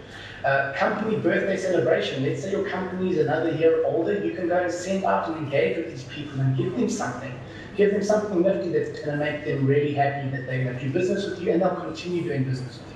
And again, you want to get them so happy that they tell their friends. And then annual check-in, and always add some value. You could give away free tickets to a sporting event, and you kind of wait until maybe 2 days before the event or the day before the event, and you phone some really VIP customers, and you say to them, I've got tickets for this game, would you like them? Some of them might not be able to go, but they'll really, they'd love the gesture of you offering those tickets, and eventually you'll give it to someone, and they'll be so happy. And again, you want them to refer their friends to your business. And then you can try and give them incentives to update the information on the customer portal, like you might give them a gift or some credits or points or a branded item. And there's lots of examples of how you can exceed expectations and build loyalty. Now I'm going to give you a live example of what is being used, and this is not usually done, but I'll show you exactly what happens where you use a CRM system and you get really good response from customers. So over here, I've put in some demo information into a live system, and you'll see that I'm documenting this person's birthday. We're going to call him Mickey Mouse. I've also documented that the person is alive, because you don't want to be automatically emailing someone if they've passed away. It also automatically tells me how old they are, which is really nice on the right-hand side there.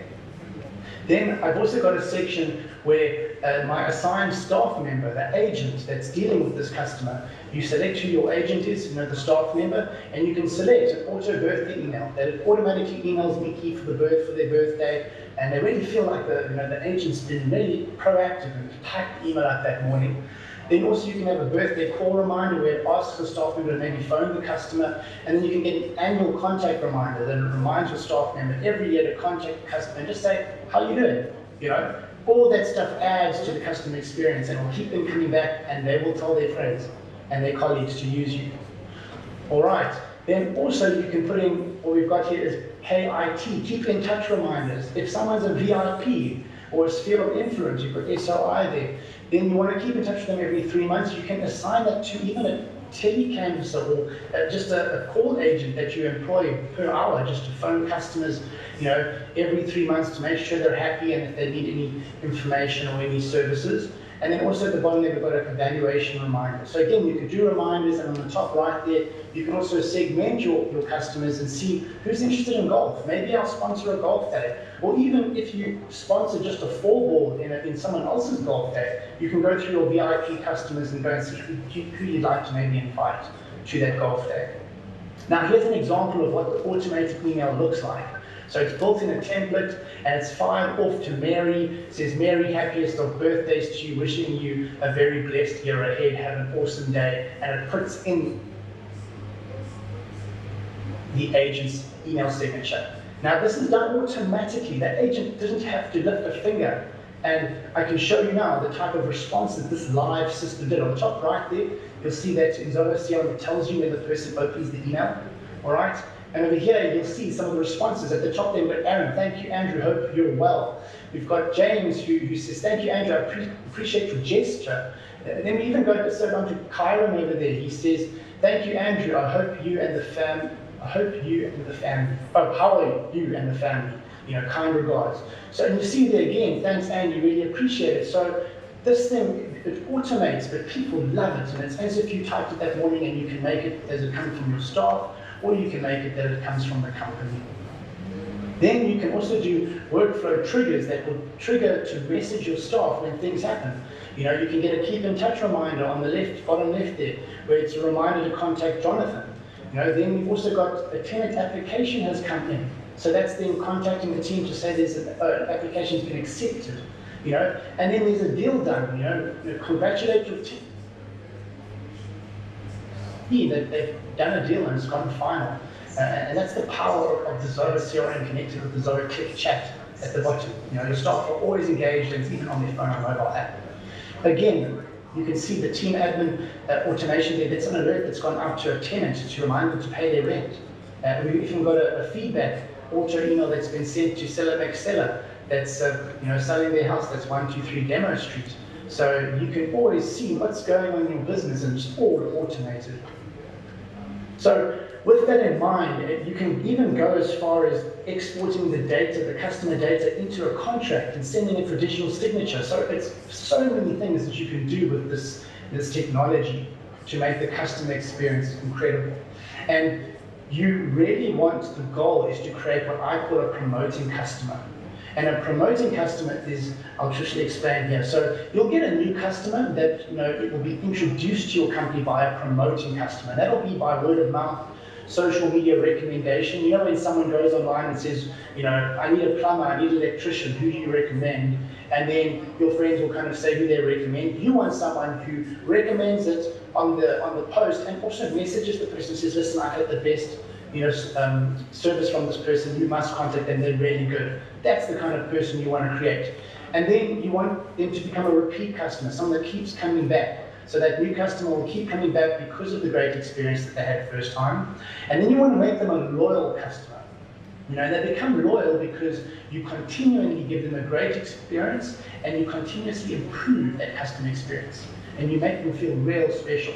And then that promoting customer, that's where they start promoting your customer to their friends and family and colleagues, because not only is the experience good, you really acknowledge and show appreciation for that customer. And I can tell you, with data privacy laws going into the future, it's going to be harder for people to buy a massive list of emails or a massive list of phone numbers and bulk message a whole bunch of people. You really need to focus on this customer experience so that you can really build this organic, you know, business that will feed your company into the future and help it grow, and you'll beat your competitors. So that's all I have today. I hope I didn't go over. Thank you so much for your time, and if you do have any questions, you're more than welcome to ask if that's possible. Otherwise, I'm sure the organizers can put you in touch with me if you do have any questions. And we do have our staff that are standing at the Zoho booth, so go and speak to them. They're very knowledgeable and can also assist you. Thank you, Andrew, for your time. Okay, Andrew is asking if there's a question from participants here. Do we have any questions? So Andrew can have it. The panel discussion, I'm going to be inviting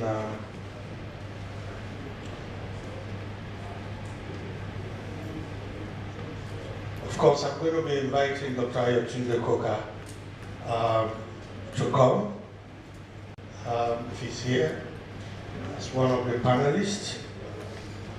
And Dr. Koka is Managing Director of RAC Center. Mr. Gbenga Nana, MD/CEO of Notion Technologies. Please, let's appreciate them as they come.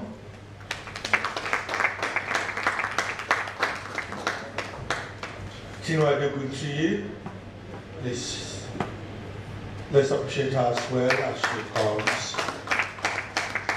And of course, I'm going to also be inviting Professor Mohammed Abubakar, the MD of Galaxy BackBone, but represented here by Mr. Fadi, to please join. I'm not forgetting the MD of Cloudflex, Mr. Jeremy Adejumon, also. Thank you. My moderators will be standing here I have 2 moderators. They won't be sitting down. They will be standing where I am right now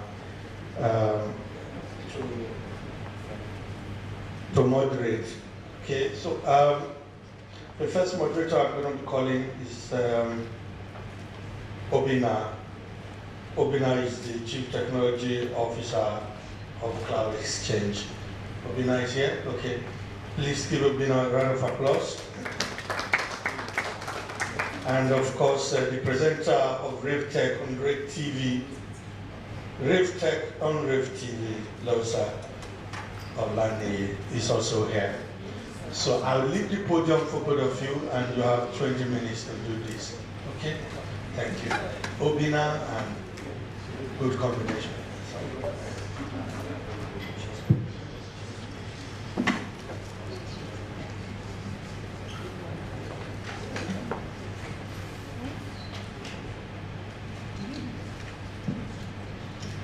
Thank you. Thank you very much. Good afternoon, distinguished guests, ladies and gentlemen. I want to act like others and stand on existing protocols. I just want to say that if there's anything like Mr. Existing Protocol, you should be falling off right now because we've been sitting and resting on it since morning. Thank you very much for your patience. It's an honor to be here. We're going to be merging this together. We're talking about the cloud computing panel session and also the one that will be moderated by my co-moderator this beautiful afternoon. Louisa Olani is my name. I'm a tech TV host on Rave Television, and of course, Obina is with us here. So quickly, I'm dealing with the Galaxy Backbone and CloudFlex, and Obina, with the other people. And we have just 20 minutes to do this because time is fast spent. So quickly, on our session, we're looking at all of the possibilities that are there for the use of cloud computing and for sustainable development. And quickly, I'll be asking Mr. Adejumo to just take us through an introduction, by way of introduction, taking us into consideration the focus of the discussion, take us through the dynamics of cloud computing and the role you play within the sector. Thank you very much, Mr. Adejumo. Good afternoon, everyone. So basically, when you look at cloud computing, I think just as an introduction to quickly mention that basically you have your computers sitting in a data center and you build with a hypervisor the ability to have virtual machines on there. The basic difference between the private cloud and the public cloud is the fact that there are 2 layers on the public cloud that don't exist on the private cloud. That's a security layer and what they call it's a provisioning layer where you are able to create your virtual machines yourself. Now, the key thing about all this, and I think relevant to the topic and what's being talked about today, is the necessary skill to have these things. As you can imagine, if you imagine a cloud platform in 4 layers, the first 2 layers you have in private cloud, so which means that a lot of people have that experience. If you've worked in a company that has built a private cloud, you can do that. But as you can imagine, there are very few cloud companies, so the ability to have the further 2 layers, which gives you that total holistic view about cloud computing, you have to have had some sort of training which is not there. So my focus in this sort of talk is to mention that the biggest gap, and as a lot of the speakers have said today, is the training and a way of creating that platform for people within the country to have that skill so that they can contribute and they have the skill in building the cloud platforms. Because whether we like it or not, that's where the future is. Everything has to sit in the cloud, both in terms of what you have in terms of the various components of cloud computing, and on top of that, cyber security, on top of that, the businesses that sit in the cloud. Now, what happens today is that 95% of that is pushed outside of the country, which means that that revenue opportunity is going out, the opportunity to grow within is going out, and there's very little funds to develop, and you can't set any food chain in terms of the growth, the expenditure being local means that the creation of jobs, creation of opportunity and a knock-on effect at their businesses that will benefit from the fact that that money is being spent locally.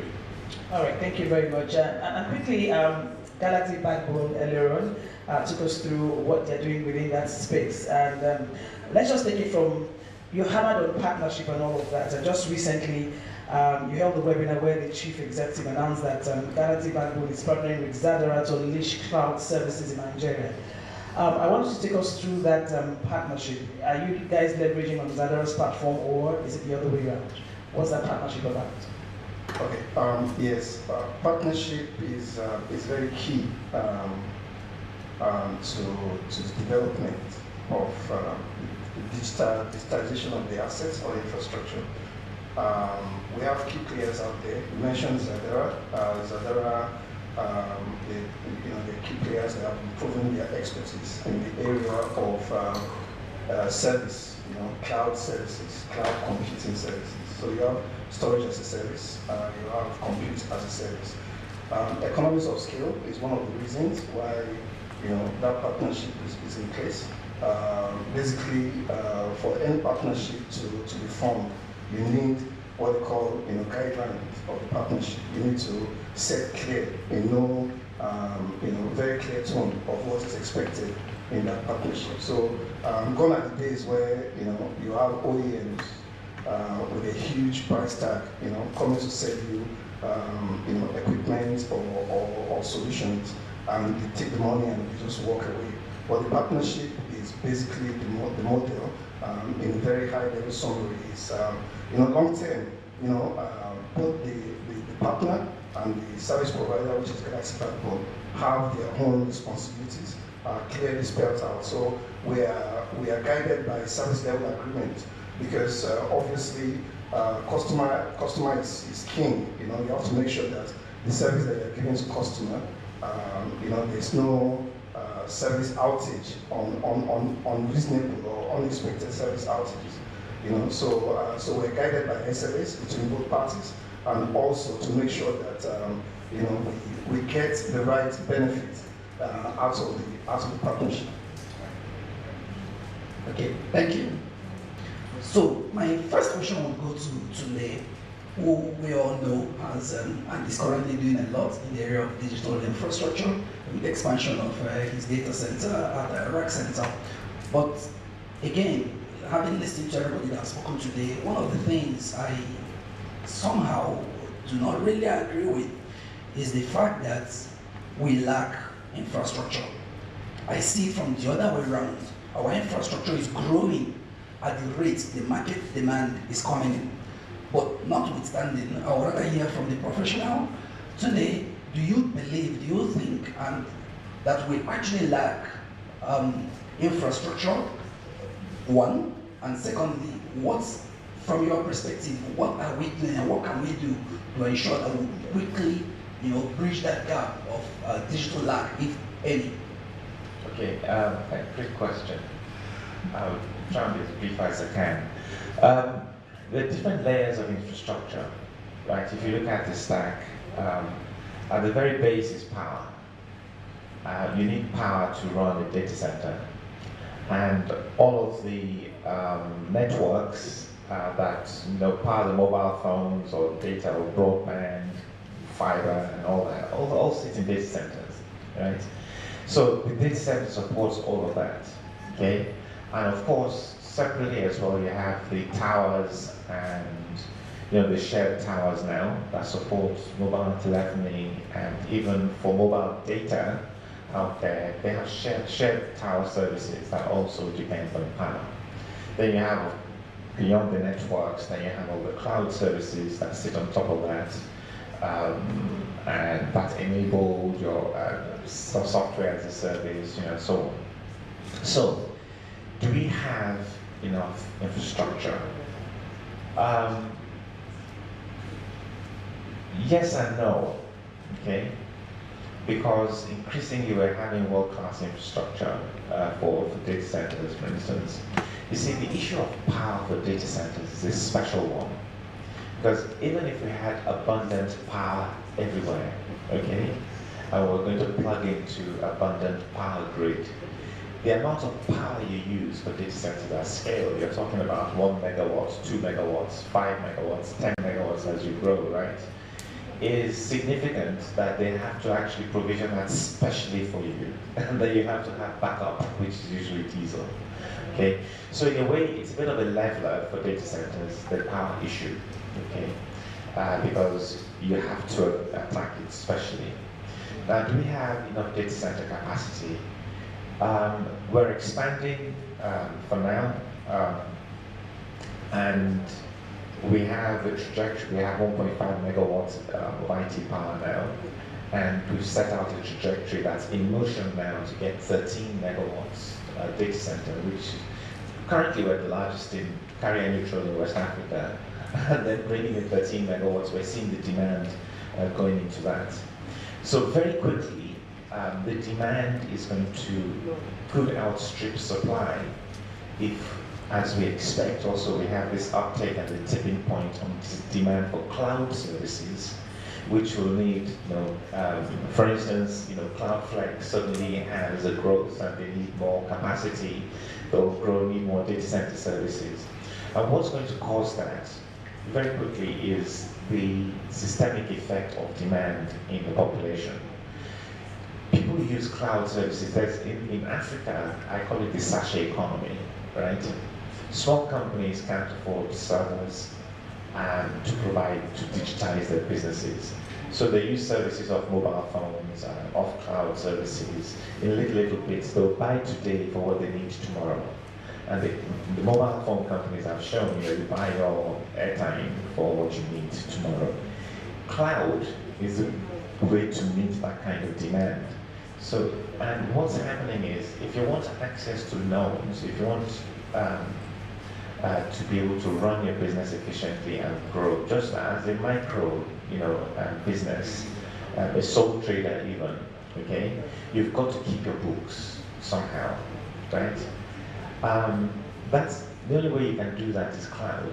And if you can have the cloud business model that says, as I'm using my mobile phone now, I can pay or sort of cloud time what I use tomorrow in the same thing. As mobile telephony has shown, the demand will grow and the scale will come. The only place that scale will go to is to the data center, which means we have to grow it. A company called Zoho Analytics did an assessment that showed that Africa actually needs around about 700 additional data centers. And of that demand in the projection, right, between Nigeria, Egypt, East Africa, and South Africa will be, just those three, the first three will be about 50% of that extra demand. So we're going to have to make that capacity available to meet that demand. What we have to do, though, to be capital efficient is to bring in the capital to build it in line with how the demand is coming. And international cloud providers are going to come here as well, because there's something called edge, there's something called latency. The delay you get because you're using cloud, as Remy talked about, from data centers abroad. Local cloud providers plus international cloud providers need to be closer to the point of consumption. And our population in Nigeria is such that that point of consumption will be huge. So yes, we have good infrastructure now, and no, we need to build more to meet anticipated demand that actually we see coming, because the world is going to move to cloud. Businesses, micro businesses, will become digitized, are becoming digitized. It's inevitable, and COVID just accelerated all of that process. Thank you very much. Very interesting. Now, when we talk about infrastructure, like you mentioned, the other element that, whether we want to accept it or not, is very critical to our infrastructure development is connectivity. Looking at from the ISP's perspective, be it the telcos, be it the backbone fiber providers like Alexander, ICSL, they know where I'm going to now.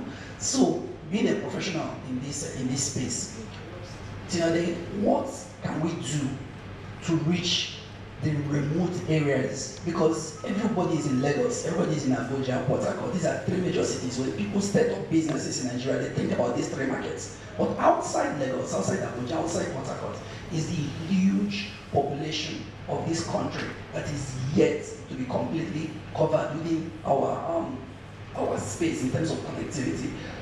What do you think service providers like yourself, and everyone speaking on behalf of all the service providers, why are we finding it difficult? Why is it difficult to actually integrate all these people back home to the data centers? Because Today can do as much as he can do, Remy can do as much as he can do, but you still need to get all these people back to the infrastructure at the back end. Thank you very much. Good afternoon, everyone. My name is Medallion, like Irani mentioned. I work with ICSL. ICSL is an ISP network service provider. And that is a fantastic question, I must say. Sadly, we have about 5 cable landing stations in Nigeria, but something is always missing. When you have the upstream, you have the middle mile, what about the last mile? The last mile has always been an issue. And recently, I looked up a video on how China is able to make e-commerce available to the rural area, which happens to be about 40% of their coverage and their space. And I found out that providers like Alibaba had actually gone in partnership with the government to take resources, not necessarily now via fiber optics or the usual radio microwaves, but with satellite. Because we all know the satellite beams better. But why we are skeptical is because of the latency, you cannot process so much data. But at some point, we would have to start. I think why Madam Ola was speaking, she said something about not having the overall coverage, which is true. When development starts, it starts in the urban area, then probably gradually goes to the suburban. But the rural area happens to be the one that is always lacking or always behind. But the truth is, great markets comes from them. What is the population of Nigeria? And if you divide it by sector, the agricultural sector happens more in the rural area. People that produces local things come more from the rural area. And it's a time where we can actually leverage on export of other things, and technology, connectivity, infrastructure has a role to play. So, like I was saying last week, that commitment can make you start a thing. Consistency can make you finish it. Collaboration will make it scale. Providers in Nigeria need to come together to collaborate. We cannot run away from it. No one individual can run an ISP business or a network service provider business. And like Madam Ola rightly said when she was saying, we work too much in silos because we want to all play. But the truth is that the big thing happens when we all come together. It's a single goal, actually, it's just many players. So if you already have your right of way till the edge of, let's say, Ogun State, I'm just using as an instance, and I have the facility to probably make it go further, why don't you just come together and just join efforts to make that connection available out there? So I think to a very large extent, ISPs in Nigeria need to collaborate more. And we cannot run away from infrastructure, be it cybersecurity, cloud. How do people access the cloud? Is it not via internet? Who provides the service for internet? It's the service provider. They need to put the infrastructure, and Dr. Ayo rightly mentioned, power is the base of any network. You can have all of the best that you can have. If there is no power to, to service your infrastructure, it will not work. So I would say that collaboration is very important to expand outside the usual urban area. Thank you very much. Thank you very much. You mentioned 2 key things that are very important. Now, one of them is, an example of how Alibaba is collaborating with the government of China. And then, talking about that specifically, in Nigeria today, I think Nigerian at some point also, and a couple of events we've attended in the past, talked about policy building by the government, looking at government policies that they push out there. My question would be to Benga. He plays in the private sector, he's doing a lot of things in his company and things like that. What can we do as players in the private sector? Because if you look at these wonderful gentlemen and ladies sitting here, we have only one person from the public sector, so there's a whole lot happening in the private sector in IT. But what are we doing in partnership with those of them in the public sector, in government, in politics, in governance, to ensure that policies are built, those documents are put in place to drive the economy in terms of IT? Good afternoon, everybody. My name is Nana. I feel very honored and very privileged to be here at this particular time. First of all, the reason why I say I'm very happy about it, a field man that suddenly finds himself in the office doing it well and relating with people in the office, it's very difficult. When I was startup, I don't know anything. I was working on the field, but I was doing my research based on the way we deliver results.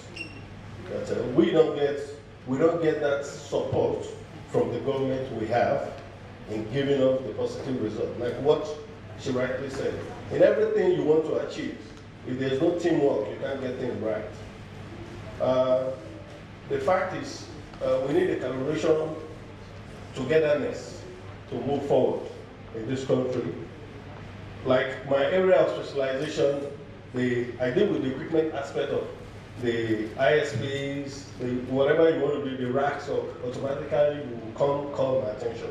I established that because of a lot of companies don't have that priority to go. They only believe in browns, and also I also understand that we don't believe in ourselves.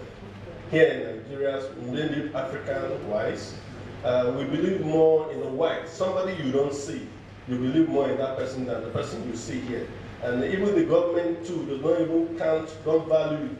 So the fact is, I need to make that push to tell my own fellow colleagues, this is something you're looking for in the north. It's here in Sokoto. Don't need of going there. We can get it here. Like the Microsoft person said earlier. Our togetherness like one, our togetherness coming together like one, makes all these things easier. And it's part of what she was saying too. You have what I need. I don't need to go and look. We can know how to meet the government. Who owns the government? The government owns us, we own them. Just like what is happening in China. The China government is giving them every full support to go whatever extreme end you want to go. But our government does not see to that. And who is the person you want to meet to assist you to meet the person in power? They will make it to look more difficult, which is not supposed to be. If it's a situation where we have that collaboration within ourselves, it makes everything look more simple and more realistic to achieve a better goal. Thank you. All right, thank you very much. Let's go back to CloudFlex now. Looking at the topic, embracing change and digital transformation in the new normal. I wanted to share with us with regards to ways you expect cloud computing to fundamentally change the nature of business post-COVID. And again, Mr. Tunde mentioned something about how we need additional data centers to meet the demand. And I'm asking, we have 11 data centers already in the country. Do we have content to put on all of these? I mean, and that's why we're asking for more. Okay, just to look at the two parts, that what post-COVID, what do we see? I think COVID has been a game changer. I think what was quoted by the country manager of Microsoft, was about the hybrid working from home being a positive. I think, like everything else here, there's a bit of a difference working in Nigeria and working from home. We're not really geared for that, in terms of the fact that the homes are not geared to be with the necessary automation and such likes. And I think there was quite an adjustment when we first had the lockdown here. But notwithstanding, I think what the things that we have, you saw the growth of video conferencing, and also to mention Mr. Femi Williams here, and who's providing the video conferencing here. That's a local company. So I think there's more focus on that, and more, you'll see more of that, and a lot will be done in that. That even though we have the hybrid, there's going to be a lot more of people working like that. It's quite interesting. I remember 6-7 years ago in my previous job, one of my mandates was to reduce the travel, because at that time the company I was working for was spending 2 billion NIRA a year on travel, and they wanted to reduce that, and one of the drives to reduce that was video conferencing.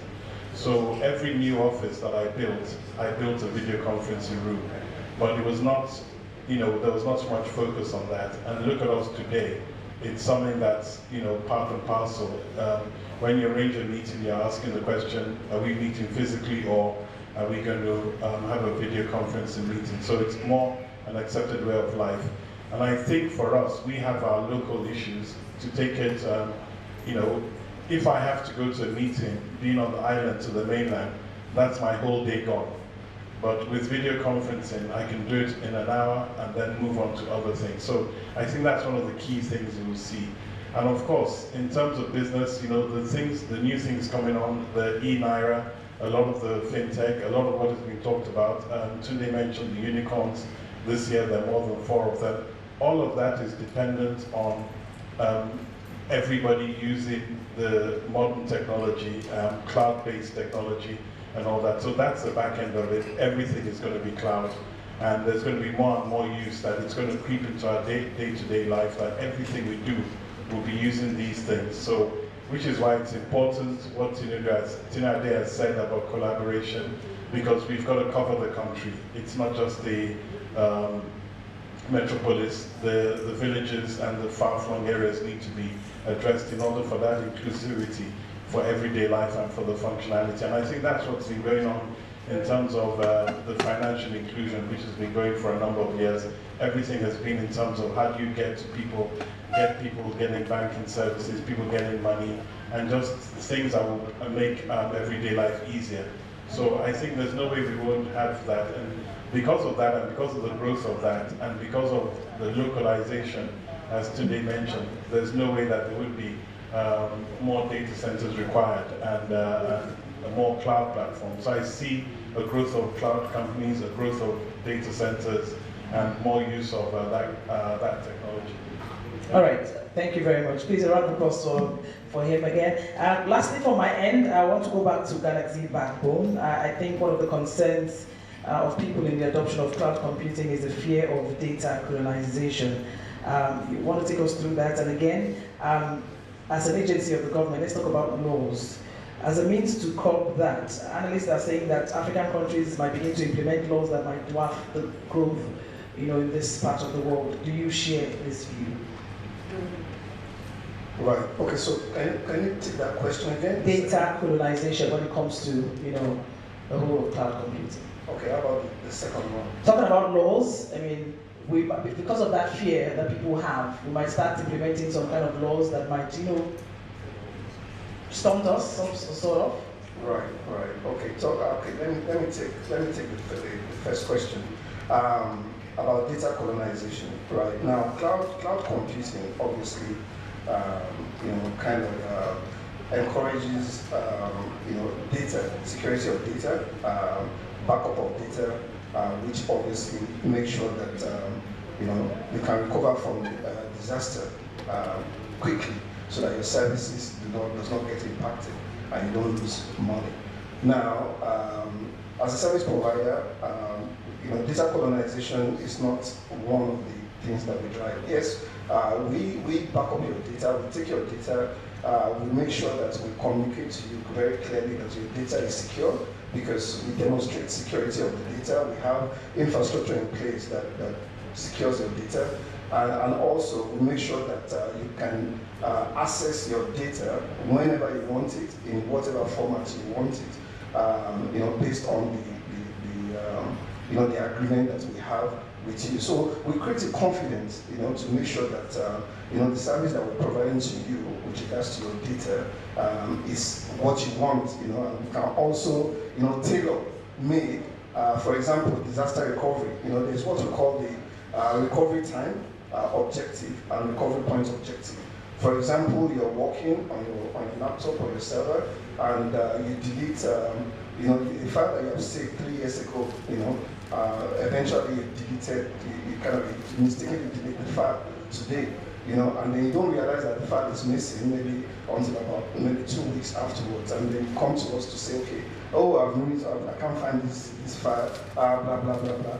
You know, so one of the things that we do, obviously, with regards to storing your data and backing up your data, is that we can recover that data for you.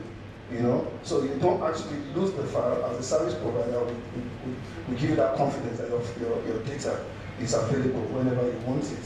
And with regards to laws and policies, okay, I really cannot speak much about laws because policy, because NITDA, which is the agency that is responsible for bringing policies in. But I don't know if any of you know about the GDPR, the data protection? Yes, and NDPR, yes. So the NDPR is Nigerian Data Protection Regulation. You know, kind of make sure that there's a data officer for every organization, irrespective of the organization, both public and private, to make sure that, you know, they secure, they look after data for you, you know, and they don't share a data that is not meant to be shared. So we're talking about compliance and all that. So I don't know if I answered the question. Very interesting.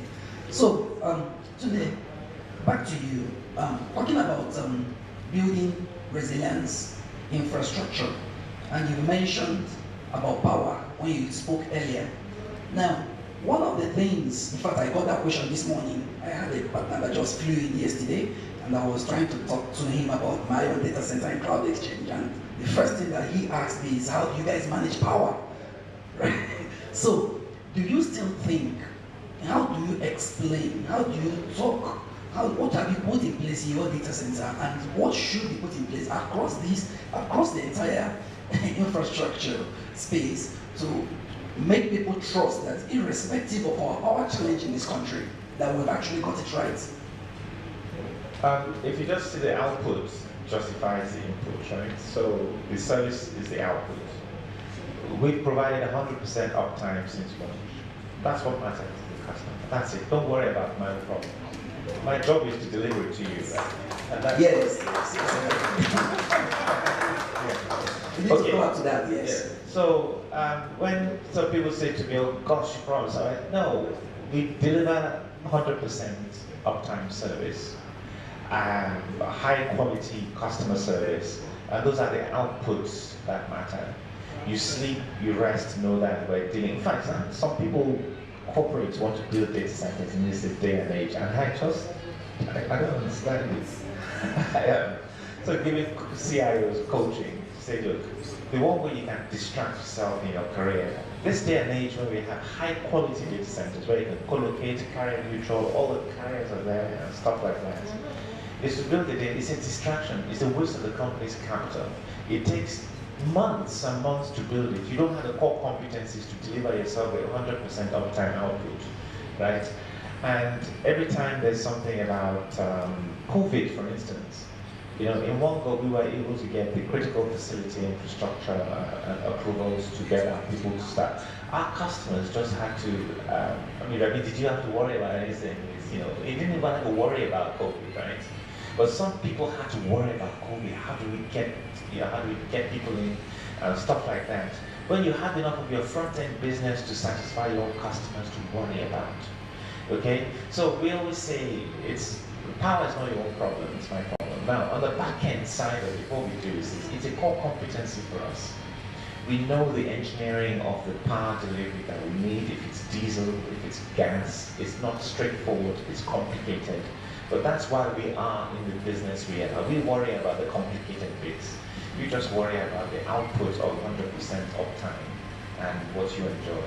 And that's where it is. Thank you very much. Very well. So, again, you talked about partnership earlier, which I so much agree in, because we can't develop this economy ICT-wise if there is no partnership. Now, how can we leverage on these partnerships, our individual capabilities bundled together to serve the SME businesses? Now, naturally, it's easier to, someone was telling me that once you open an IT company in Nigeria, make all the bad CIOs your friend and you are good to go.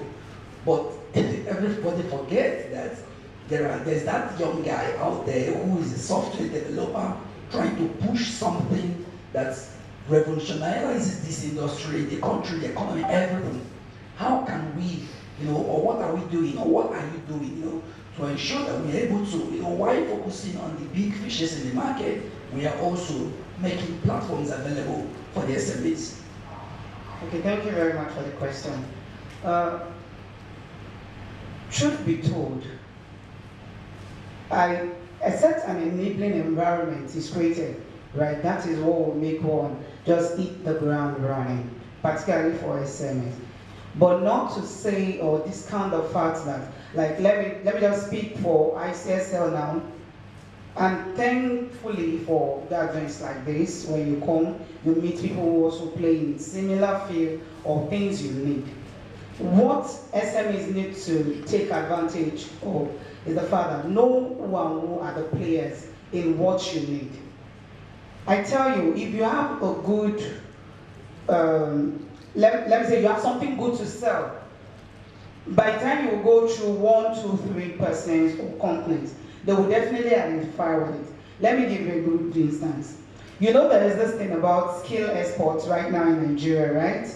And there's a particular company, as we speak, that trains young chaps in STEM and export them for jobs, either remote jobs.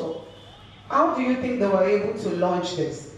All they had to do is to work with some other partners that can provide probably internet, give them like buildings for hostel, and they are doing it really well. And now a lot of people are buying into the idea, and I will not be surprised tomorrow I hear they are also listed as a unicorn company, because the truth is that they have something to sell. It's about identifying the need. If you are able to solve that problem, it will attract people that will buy into it. That's number one. Number two is the intentionality about the whole of this thing we're talking about. Are we as a people or as an ecosystem even intentional to grow the infrastructure, to grow the digital economy? And not saying about just the government, even the private sector. I give you an instance. While I was seated, I wanted to double check, at least based on the last time I checked, to see if we still have some of the financial